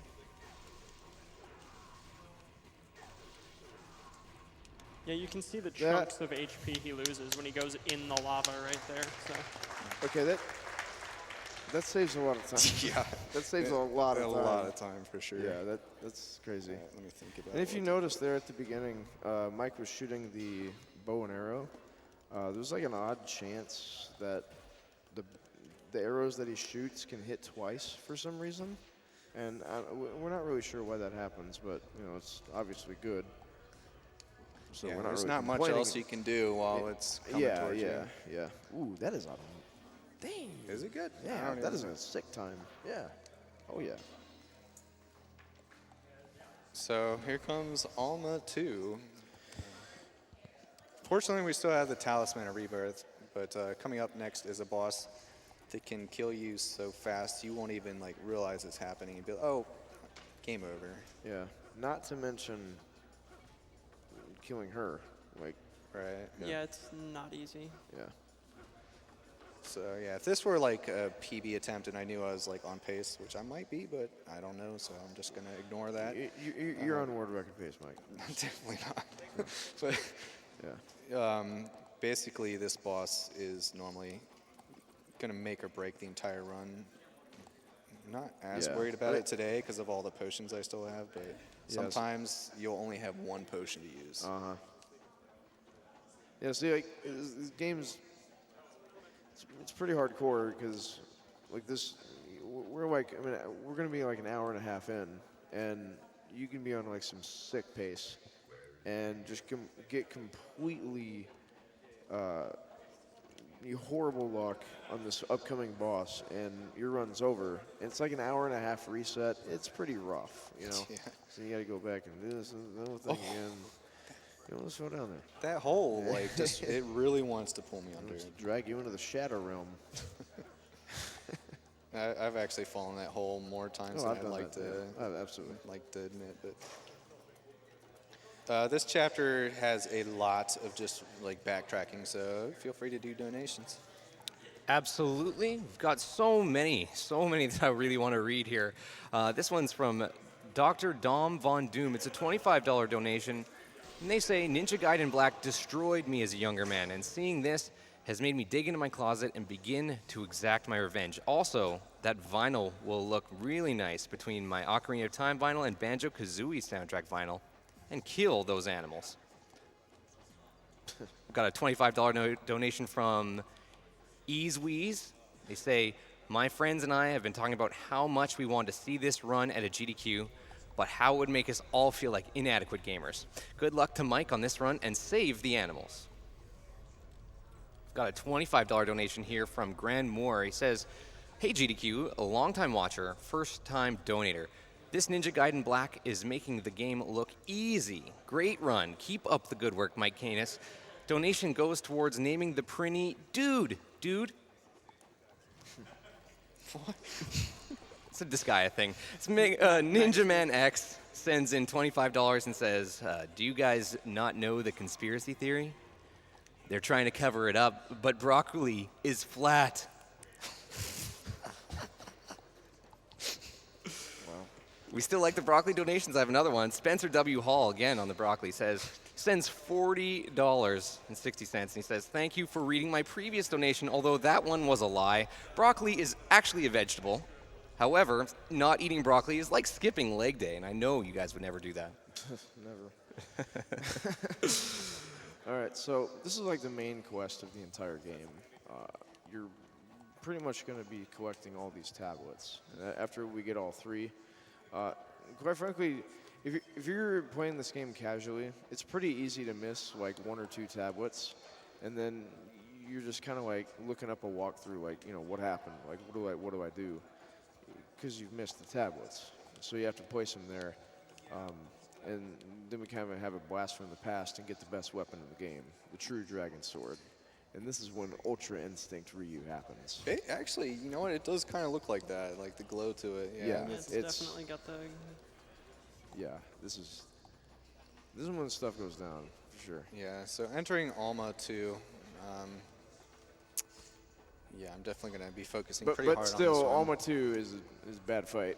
Yeah. Even with Ultra Instinct for you. I mean, it's largely just like, I got to get lucky, so let's see what happens here. Drop your bless RNGs. Good in luck, chat. dude. Yeah. That's Good start. a great start. So basically, Alma has like a lot of different attacks, and he's getting really good RNG so far. And then you're pretty much going to be wanting to farm a Flying Swallow to knock her down, and then you're just going to do the Gleaming Blade. But as you can see, it's just heavily luck-based. Oof. She's not being... Oh, Did he? that was a great fight, dude. Okay, That was actually world record pace. Let's go. pretty good. World record pace. That... Nice. No potion. Did she even hit me? No, she didn't. I don't think she hit me. Dude. Was that the first damageless Alma 2 ever? I doubt it. Though. Yeah, I'm We'll just pretty say it was. surprised how well that went. Mike, that was the first Alma 2 damageless. Just accept it. Okay, so that was like incredibly important. It didn't, like, on the surface, it was kind of like, you know, that wasn't really that great. But Alma can do some nasty stuff to you. And that fight, in my opinion, maybe not even my opinion, it probably just is the worst fight in the game. Yeah, if Hands down. if that fight goes wrong, it goes very, very wrong. Yeah. She can, like, scoop you up. Nice red drop there. She can, like, scoop you up and do all these attacks and, like, just pretty much one-shot you if you're not careful. Thankfully, So- with some of her attacks, if you mash pause, you can get into your menu and potion before she kills you. Yeah, But yeah. she can absolutely just one-shot you. Yeah. It's a horrible fight. Mm-hmm. And if you don't believe me, just boot up the game and do it yourself. Yeah, go ahead. You're our guest. So many tries you can do it. So these are this is just kind of like a it's quite frankly a really good place to farm money. I mean, this is kind of like a required section anyway. Yeah. These things are called pill bugs, and he's going to be going over to this next room. He's going to pretty much do this like little, it's like a low IQ puzzle. You know, you're just, you know, just placing the stones in the correct threshold. But every time he does that, these little pill bugs come out, and a really easy and fast way to dispatch them is through an Ozma. And he's going to be doing that. And he got lucky in the first one. He got a few red drops, which allows him to not have to go into the menu as much, conserve resources, etc. Yeah, it's actually a new strat, if you can even call it that, to actually just go ahead and spam Inazuma or Inazuma for the first fight over and over and over again, and you can even afford to use one of your potions there if you've been keeping up with the item route. And that's an example of what I said at the beginning of, like, we haven't been using our Ninpo effectively. That saves like 20 seconds, even though you have to spend 5 seconds getting another one of those potions later. Right. But the second fight, I used a different move there. That's the UT for Lunar. That Can we talk about how cool that attack looks? dude, it's Yeah, awesome. It's super sick. I mean, yeah. First time I saw that, I was like, that is the coolest thing I've ever seen in my life. And when you kill the bugs with that move, you get extra money. So with that, we'll actually be able to see how much money I got between levels here. I think you're like Jeff Bezos level right now. you got a lot of money. Yeah. Especially because that chapter 12. Okay, yeah, so that's over 13K. With that, might even be able to afford another talisman. Yeah, or an extra rebirth. talisman. Yeah. That'd be. That'd be super sick. Yeah, Talisman of Rebirth in this mode is only 10,000 essence. It's Mike actually has- 15, but Is it still, 15? yeah, it's Oh, it's a lot though. yeah. So, if he chooses, which I doubt he will, based on how he's been playing, he can buy another Talisman of Rebirth without really that many repercussions. They do cost a lot of money. But at the same time, he's going to have 2 get-out-of-jail-free cards, kind of ensuring that he'll be able to complete this run without much trouble. Yeah, because we haven't really started touching on the final boss fight yet, and he hurts. Kind Yeah, of. yeah. If your health bar isn't completely full, they can actually just one-shot you, even if it's just a teeny tiny bit below full. So you got to be careful. So this is chapter 14. Not really a whole lot to it. Basically, the ghost of Doku is not really happy with you. He's kind of mad. He kind of wants the salty run back, basically. Like, he's just kind of like, he beat me. So it turns into like a ghost, and he's just not happy. So he pretty much has you follow him into this like weird maze, But then he's a pretty bad boss fight, but you'll see how much damage you can do to him in a very rapid succession. Yeah. Yeah. He can hurt you pretty badly, but you can do just that back to him. Yeah, the True Dragon Sword is definitely pretty big enhancement. All right, so this is the last shop in the game, so I'm thinking pretty hard about what I want to get here. Okay, so I'm definitely going to need those. So get that, and what the heck? So you did do it. Yeah, All two. right, I mean, all right. it doesn't really cost. I mean, much you may as time. well. Yeah. Yeah. So that right there is going to be the last time that Mike is actually going to have access to the shop. So you may as well consume all your essence. Like, why wouldn't you buy the extra talisman? So yeah, now if I were to die, like I have to actually be killed 3 times to actually die. So there's. Yeah. I don't want to jinx this, but there's a very low chance that this run will have problems at this point. Yeah. No. Knock on wood. Yeah. But You're sitting pretty. yeah, it's pretty good situation going on right now. So. Birds are jerks, in case anyone doesn't know that, and ghost fish are definitely birds. Yeah. They fly. Oh yeah, the ghost fish. Yeah, everybody hates these. Ghost birdfish. Yeah, Yeah. didn't even mention the tech. I'm sure. Oh, nice. Yeah. They do that, and they don't stop doing that, and they will do that forever. Yep. But an easy, it's like a very simple cheese. What all you do to avoid it is you can just, Mike is opting to run on the wall just to save a little bit of time. But an easy way to do that is just to do jumping X, jumping X, jumping X everywhere you go, and the ghost fish will not touch you whatsoever. But if you don't do that, you're not going to have fun, and you might break a controller or something.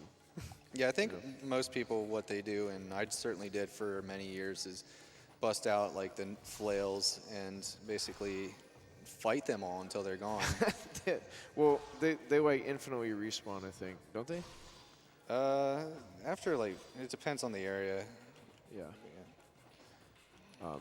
I do like that strat. He is opting to run on the wall, and then he's doing the jumping X.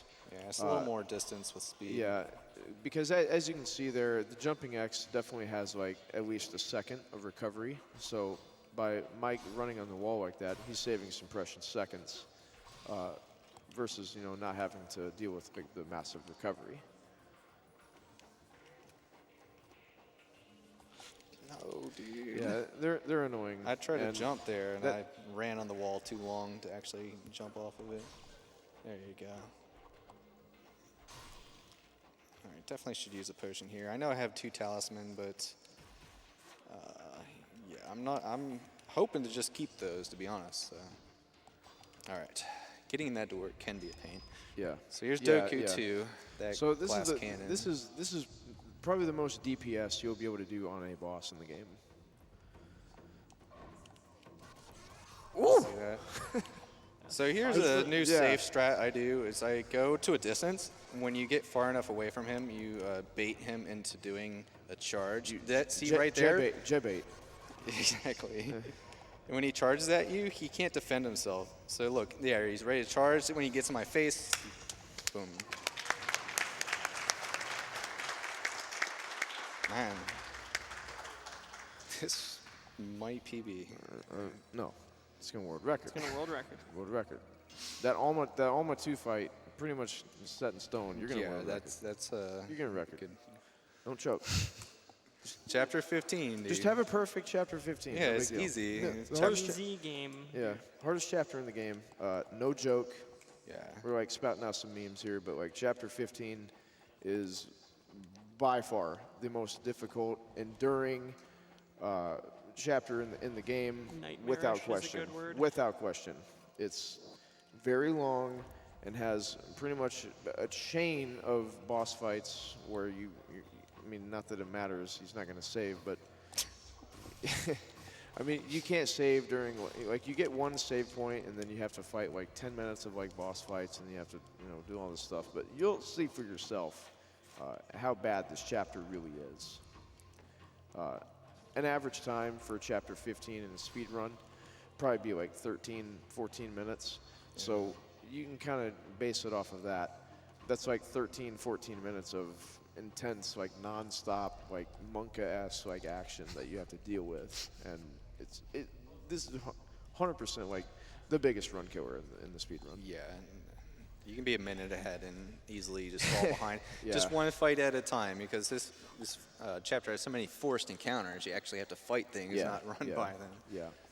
And each one of those, you can end up losing like 10 seconds to your PB, and before you know it, All right, so now you're gonna see what I've been saving up for this whole time. Like, I've been level 2 setting Nazma. up to basically spam this over and over again. I'm also going to note that Mike has done a really good job talking during like certain parts of the run. It's not exactly easy to do that during this run. It requires a ton of focus and. Oh, dang, yeah. So I didn't quite ration out the Nimpo the way I wanted. Oh, look at this idiot, dude. Did he just bonk him? Wow, I'm surprised that hit me. All right. He's Link, dude. Bonked into the wall. So probably lost 15 seconds or so in that room. But this is where the route to get scarabs or not is sort of debated. You can save, like almost every time, you can save time in that room if you have the Debilero, which is what you get if you turn in 15 or 20 scarabs. 20. Yeah, 20. There's 50 in the entire game. So you can save time doing that, but you're going to basically spend a minute getting that with all the scarabs. So I don't think it saves enough time to be worth a minute of sacrifice, because, I mean, this Inazuma is really good. especially in this room because you have like all the little bugs. Yeah. Give me that health. All right, come on now. These guys keep running into walls. Like that's normal difficulty for They're you. trying, Like, they're trying to play Zelda. Found Boots' first item in his rando seed and just went ham. Oh, nice. Are we doing that? Ooh. All right, you want to grab as many of those red orbs as you can. That's like candy for me right now because every single one of those is another cast of Inazuma. And that's where sort of RNG becomes a big factor in this tower because sometimes you can end up with way more free Ninpo casts than others. Yeah, so, and another thing that you get for a reward for collecting scarabs, I think like if you collect 10, you actually get another Spirit of the Devil, which will, he skips the scarab, so normally he would have 4 slots for the Ninpo, which is actually a pretty big deal. Granted that the Great Devil Elixir completely restores, so that's like 1 extra Ninpo that he could have, and that's like a pretty big deal. So taking out that guy first is a really big deal. Yeah. I chained in the essence from the fish outside so that I could immediately do my strongest attack on him. And what they have a special ability where only in this chapter they can grab you from underground and tug you into the floor you gotta below. love that, dude. Yeah, so that's like a minute time lost if Yeah, they're able to yeah. do that. So I actually, because of that, I routed this next room, which has 4 of those, so that like, no matter what happens, I'm just going to spam Ninpo until they're gone. Yeah. I mean, being on world record pace, you wanna, you know. So this is the last, like, kind of annoying room. There's 4 in total. You got to put the deity statues or whatever you call them. Yeah, any of these hopefully I didn't slots. forget any. Yeah. Nice, freebies. So yeah. All right. So 2 Inazuma takes these guys out, so just go ahead and use 4. I recommend, you can try to fight them, but if you get pulled underground, then you're going to be in a world of pain. Yeah. You'll lose your world record pace run. That's what'll happen. So that's it for the forced, well actually never mind. From here on out, it's mostly just a boss rush. There are a few more forced, like regular enemy encounters, but for the most part, all regular enemies are gone. I want that red. Give me the red. Is it worth The it? struggle. All right. I don't think it's even worth it at that point. All right. All right. So I have full potions, so I can actually use this, get full health, grab this, immediately have full potions again. Come on, get out of the way. So this is the section that I was talking about.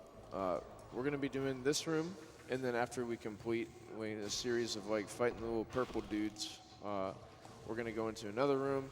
We're going to fight a boss that we've never seen before, and then we're going to do that again and again, and then we're going to fight that little dude on top. It's a pretty interesting sequence of events. Yeah, it's a perfect way to end a video game, I think. Just like increase the amount of bosses as you go, and then have one epic chapter with just tons of bosses. Yeah, like Mega Man X. Exactly. Boss rush. Yeah. We've never seen this guy before. No. Except this time, the second time we fought him, the amount of health that he had didn't change, but this time he has a lot more health. Yeah. Getting a 2 cycle here is very unlikely. I'd say the only way to do it would to be the fire wheel, but that would consume Ninpo, menu time, etc.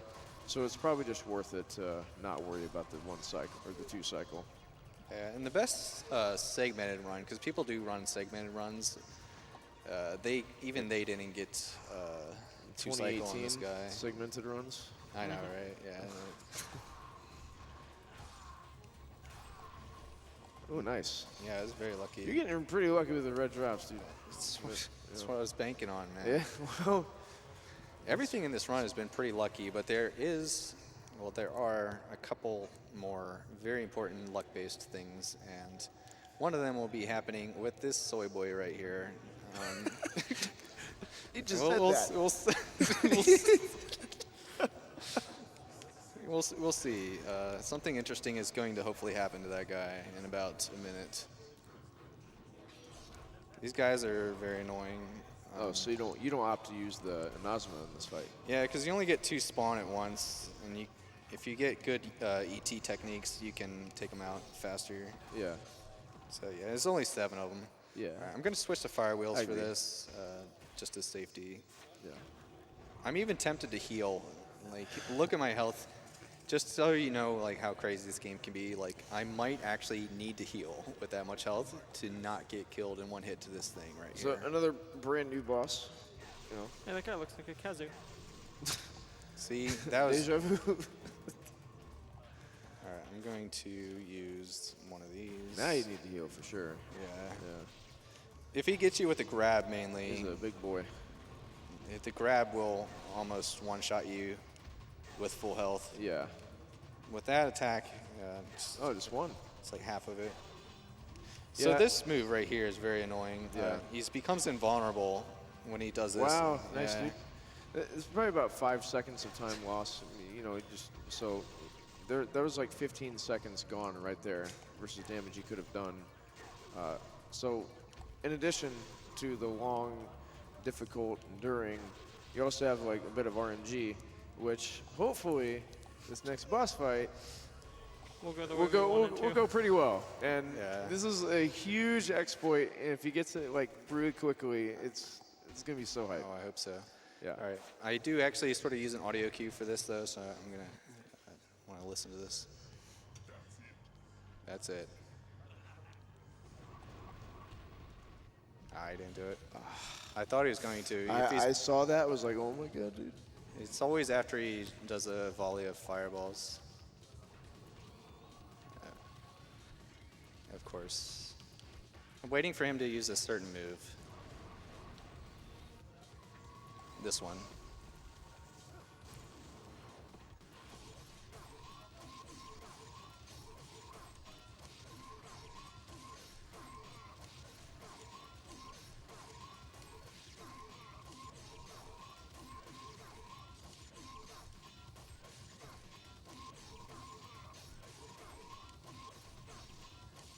Yay!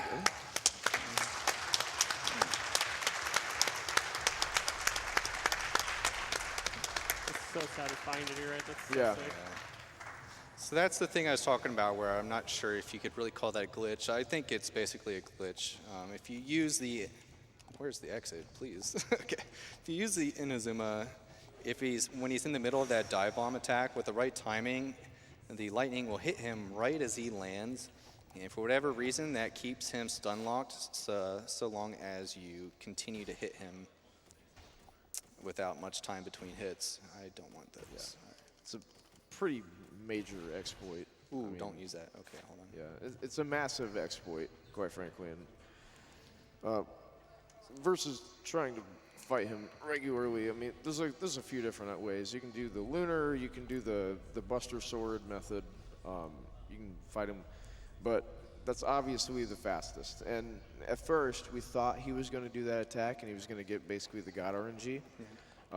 But he kind of had to farm out some RNG for that to happen. But It was still faster than Yeah. a normal kill for sure. absolutely, yeah.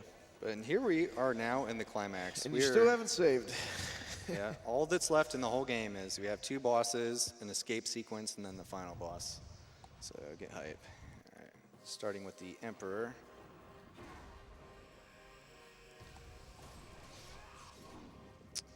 Okay. So it has 3 hitboxes, the shoulders and the chest. And Oh, nice RNG. Yeah.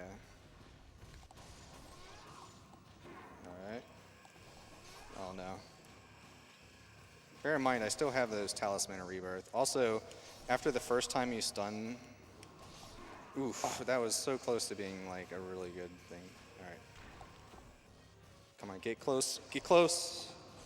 No, dude. All right, so there goes one of those, unfortunately. That's fine. You're setting up for the next fight. Just one more hit, just one little slash. Yeah, you got. All right, so this fight's really, really important. So I'm going to focus on this. All right. Or you're not doing the loud strat. Where are you going in with the Inazuma? Yeah. Yeah, it's too crazy. All right. So there's one opportunity, basically, one opportunity to do a lot of damage to this boss. By the way, by going in the menu like that, it lets me chain cast fire wheels without delay. I see. That's useful. Come on now, come on, dude. All right, I had to Very let nice. that go a little early, but yeah, that's what I meant. That's your one opportunity to do that, which does quite a bit of damage. Oh, All right, so with that, it's mostly dead. yeah. So, I mean, you pretty much has to just like fire off arrows. So there is a strat that you can do with the Anazuma. So what you do is you jump in the lava and you get right up like under the skeleton spider, whatever you want to call it. And you fire off the Anazuma, and it does like a lot of damage, but it pretty much maxes out the volume to Yeah. like 600%. That's part of why I don't And do like, it. it's so loud, but it's so funny because a bunch of what faces appear in chat, and you're just like, yeah, it's so much. The funny thing is, it's like it's a really fast strat, but it's also like a huge meme too because it just maxes out the speakers. All right, all that's left is an escape sequence and the final boss. I really hope I don't fall in this lava. I don't either. I really hope you don't. It would be. This is a huge choke point. Yeah. Oop. That's not what I'd like to see. I'm just gonna let you do it. So if you fall in the lava early enough, you can still make it back up top. But either way, it'd be like over a minute lost if I fall in the lava, and there's a good chance I would just straight up die. So let's go.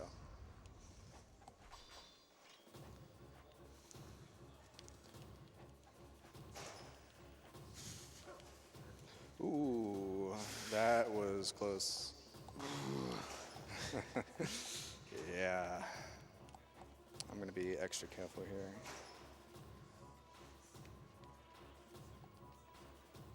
So, by the way, so you know, the timer is on the final hit of the final boss. Once his health bar disappears and this green flashes white, that'll be time. Just want to tell you well in advance because I'm not going to be thinking about that when I'm actually fighting him. I got you, man. I got you. All right. You didn't fall. All right. All right. Here we go. Final boss. I wish we could watch the cutscene before this. All right.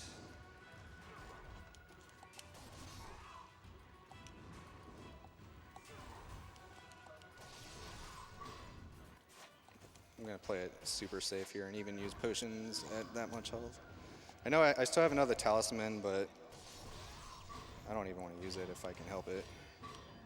So, This guy hits like a truck. yeah. Yeah.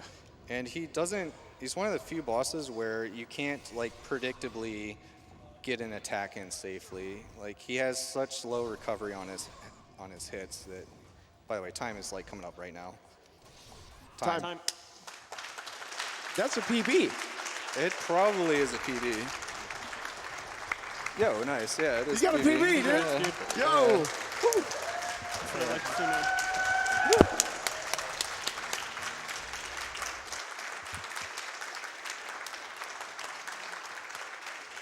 See the in-game time.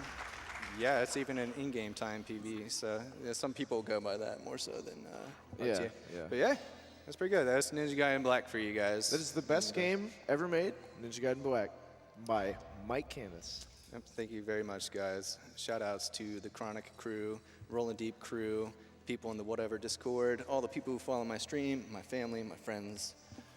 Appreciate all you've done for me. Congratulations, Thanks, guys. On your new, freshly acquired PB. Yeah, I'm gonna need the highlight for that VOD there.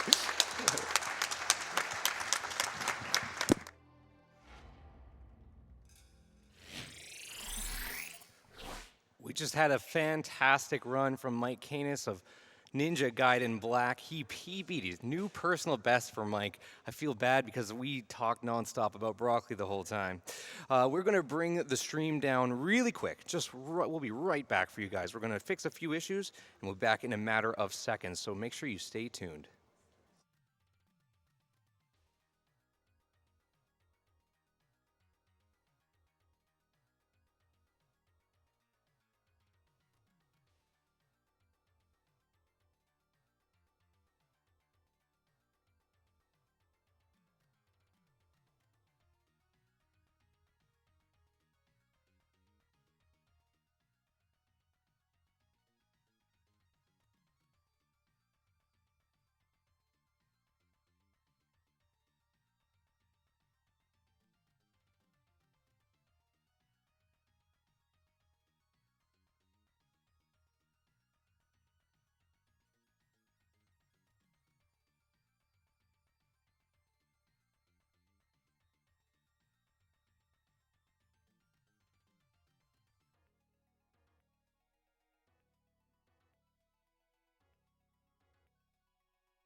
All right, everyone, welcome back to Summer Games Done Quick. It's all in support of Doctors Without Borders.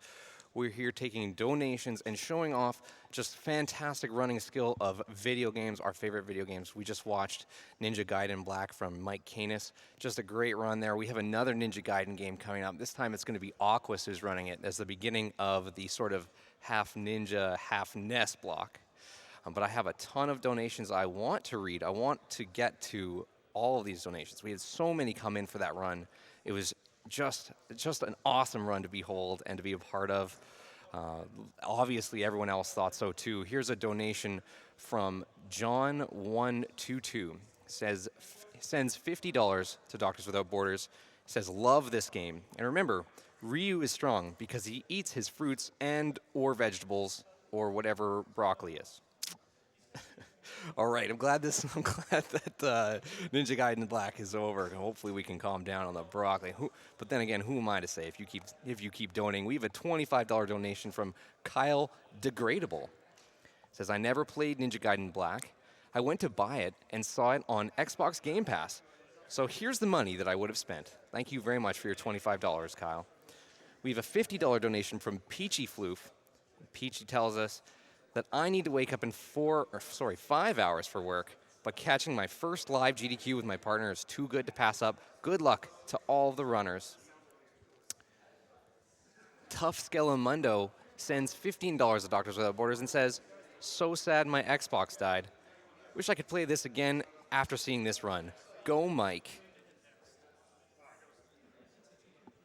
We have a $15 donation. This one's from Vessel. Love what you guys are doing. First time watching live.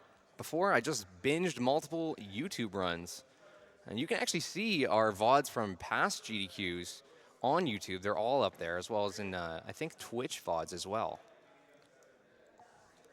We have a $15 donation from RedMage3555.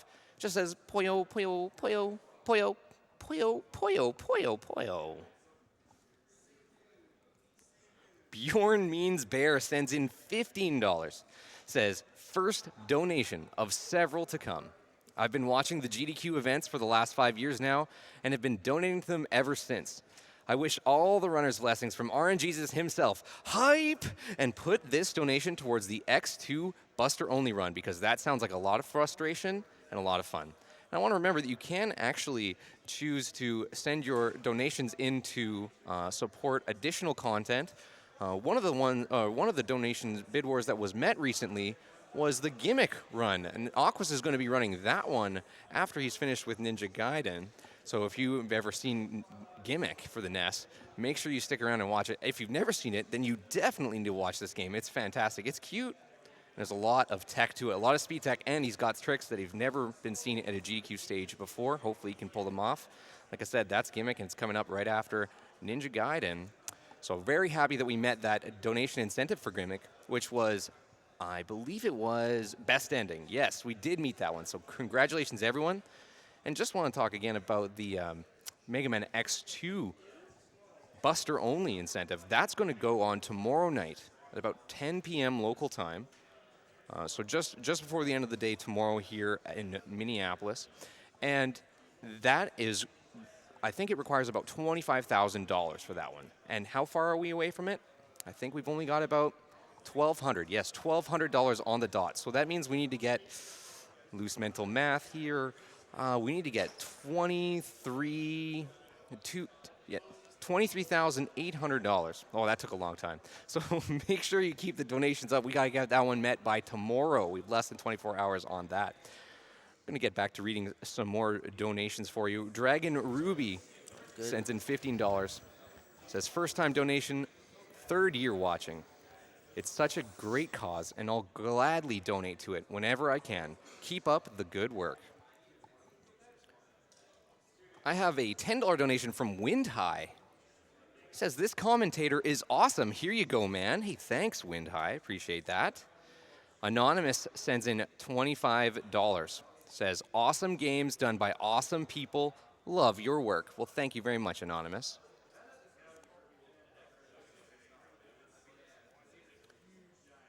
Here's another great donation, a $25 donation from Hicks. It says, huge fan of GDQ. Been waiting a long time to be in a position where I could donate, and this year I aim to make good on past years of only spectating. Here's the first donation of the week.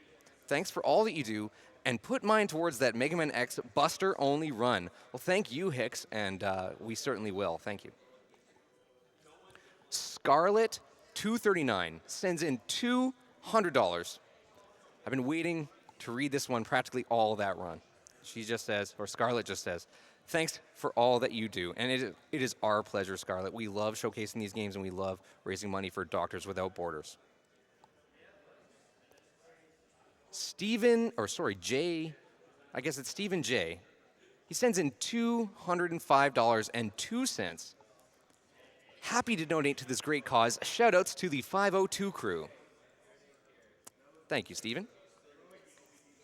We have a donation here to Doctors Without Borders from Mega Man X306. It's a $50 donation. Mega Man X306 says, longtime watcher of GDQs, and it's donation time. I'm amazed by every marathon put on by y'all. Keep up the great work. Also, hi, Caleb and Yen. Hey, 306. Fens sends in $10. I can't believe this is a donation comment that gets read. Put this towards runner's choice. Have a great marathon, y'all.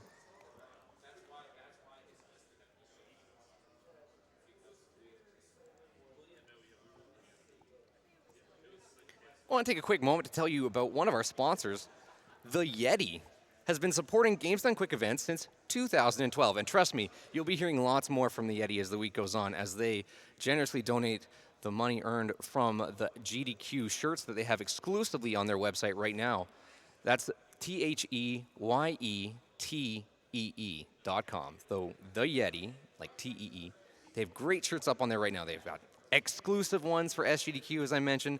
Plus, they have some Dark Souls ones that are great. I'm just looking at them now. They're fantastic. There's a Kirby shirt. Really, really nice stuff. They've got new designs every day, and you can check them out right now. They're our official merch sponsor for all Games Done Quick.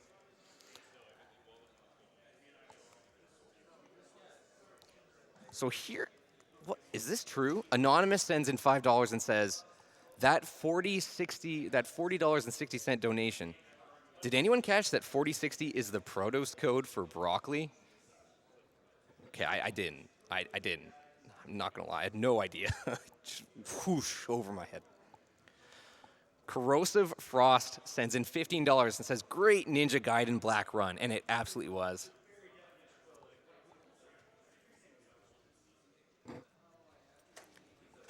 J. Kyle Pittman, he's a man after my own heart, sends in $15. He says, I'm getting sleepy, but the Nest block is just around the corner. Time to make some coffee and get hyped for retro games. P.S. Save the animals.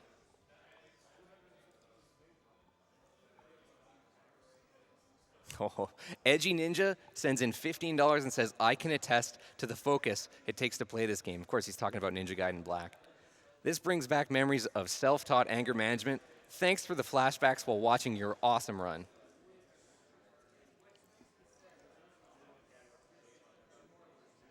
Ooh, Maz232. I hope I'm saying that right. Sends in $15 to Doctors Without Borders and says, I've been watching GDQ now since 2015, and I'm loving it more and more every year.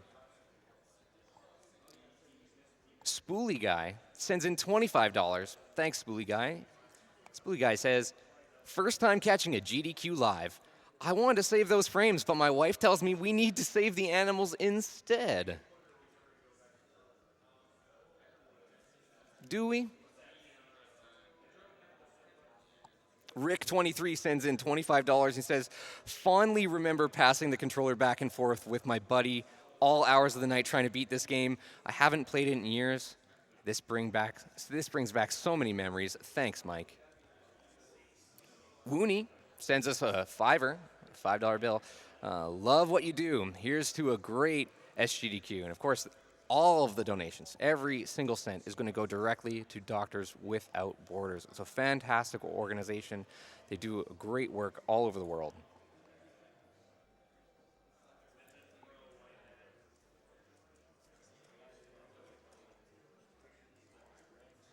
We've got a $50 donation from Nightshade. Best of RNG to Aquas. It's time for game night. I'll see you in a few days.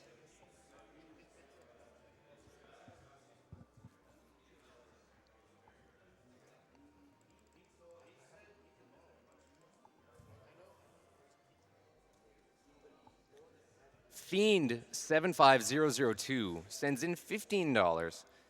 Had to donate for a chance at the Ninja Gaiden soundtracks. Ninja Gaiden 2 was the first game me and my brother found the sound test menu. We tried to record it onto a tap. I'm old.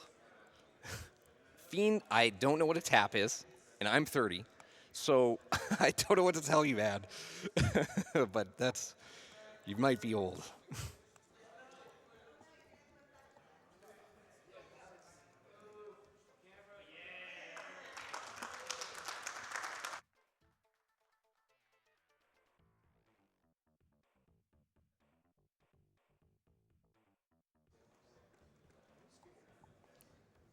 One more donation I'd like to share with you. It's a $25 donation. Suburban, it comes in from Suburban Hell, and he says, thanks for another great year of games done quick. Here's my contribution during the Ninja Gaiden block. Oh yeah, one more thing. Save the animals.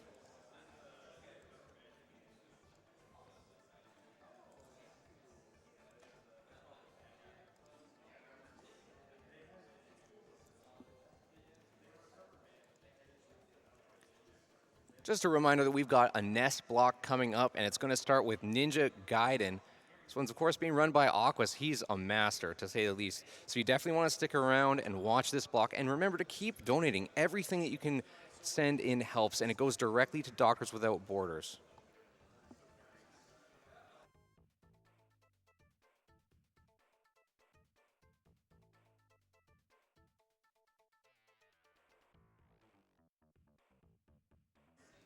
I'd like to tell you about another one of our sponsors. This one's Powerup Audio. They're an indie sound studio from Vancouver, Canada. I know some of the guys personally. I met them here, and they've been doing this event, the sound here at this event, for a few years now. They do great work. They've worked on many great games, including Celeste.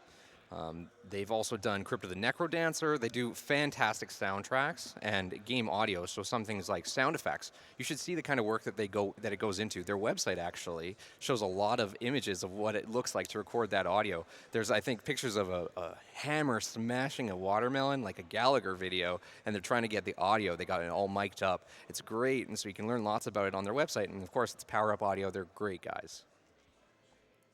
The entire team of them is actually here at SGDQ. I didn't know that, but yeah, all those guys, they're on 24 hours right now, keeping the sound working, and they do a great job. They're doing a great job.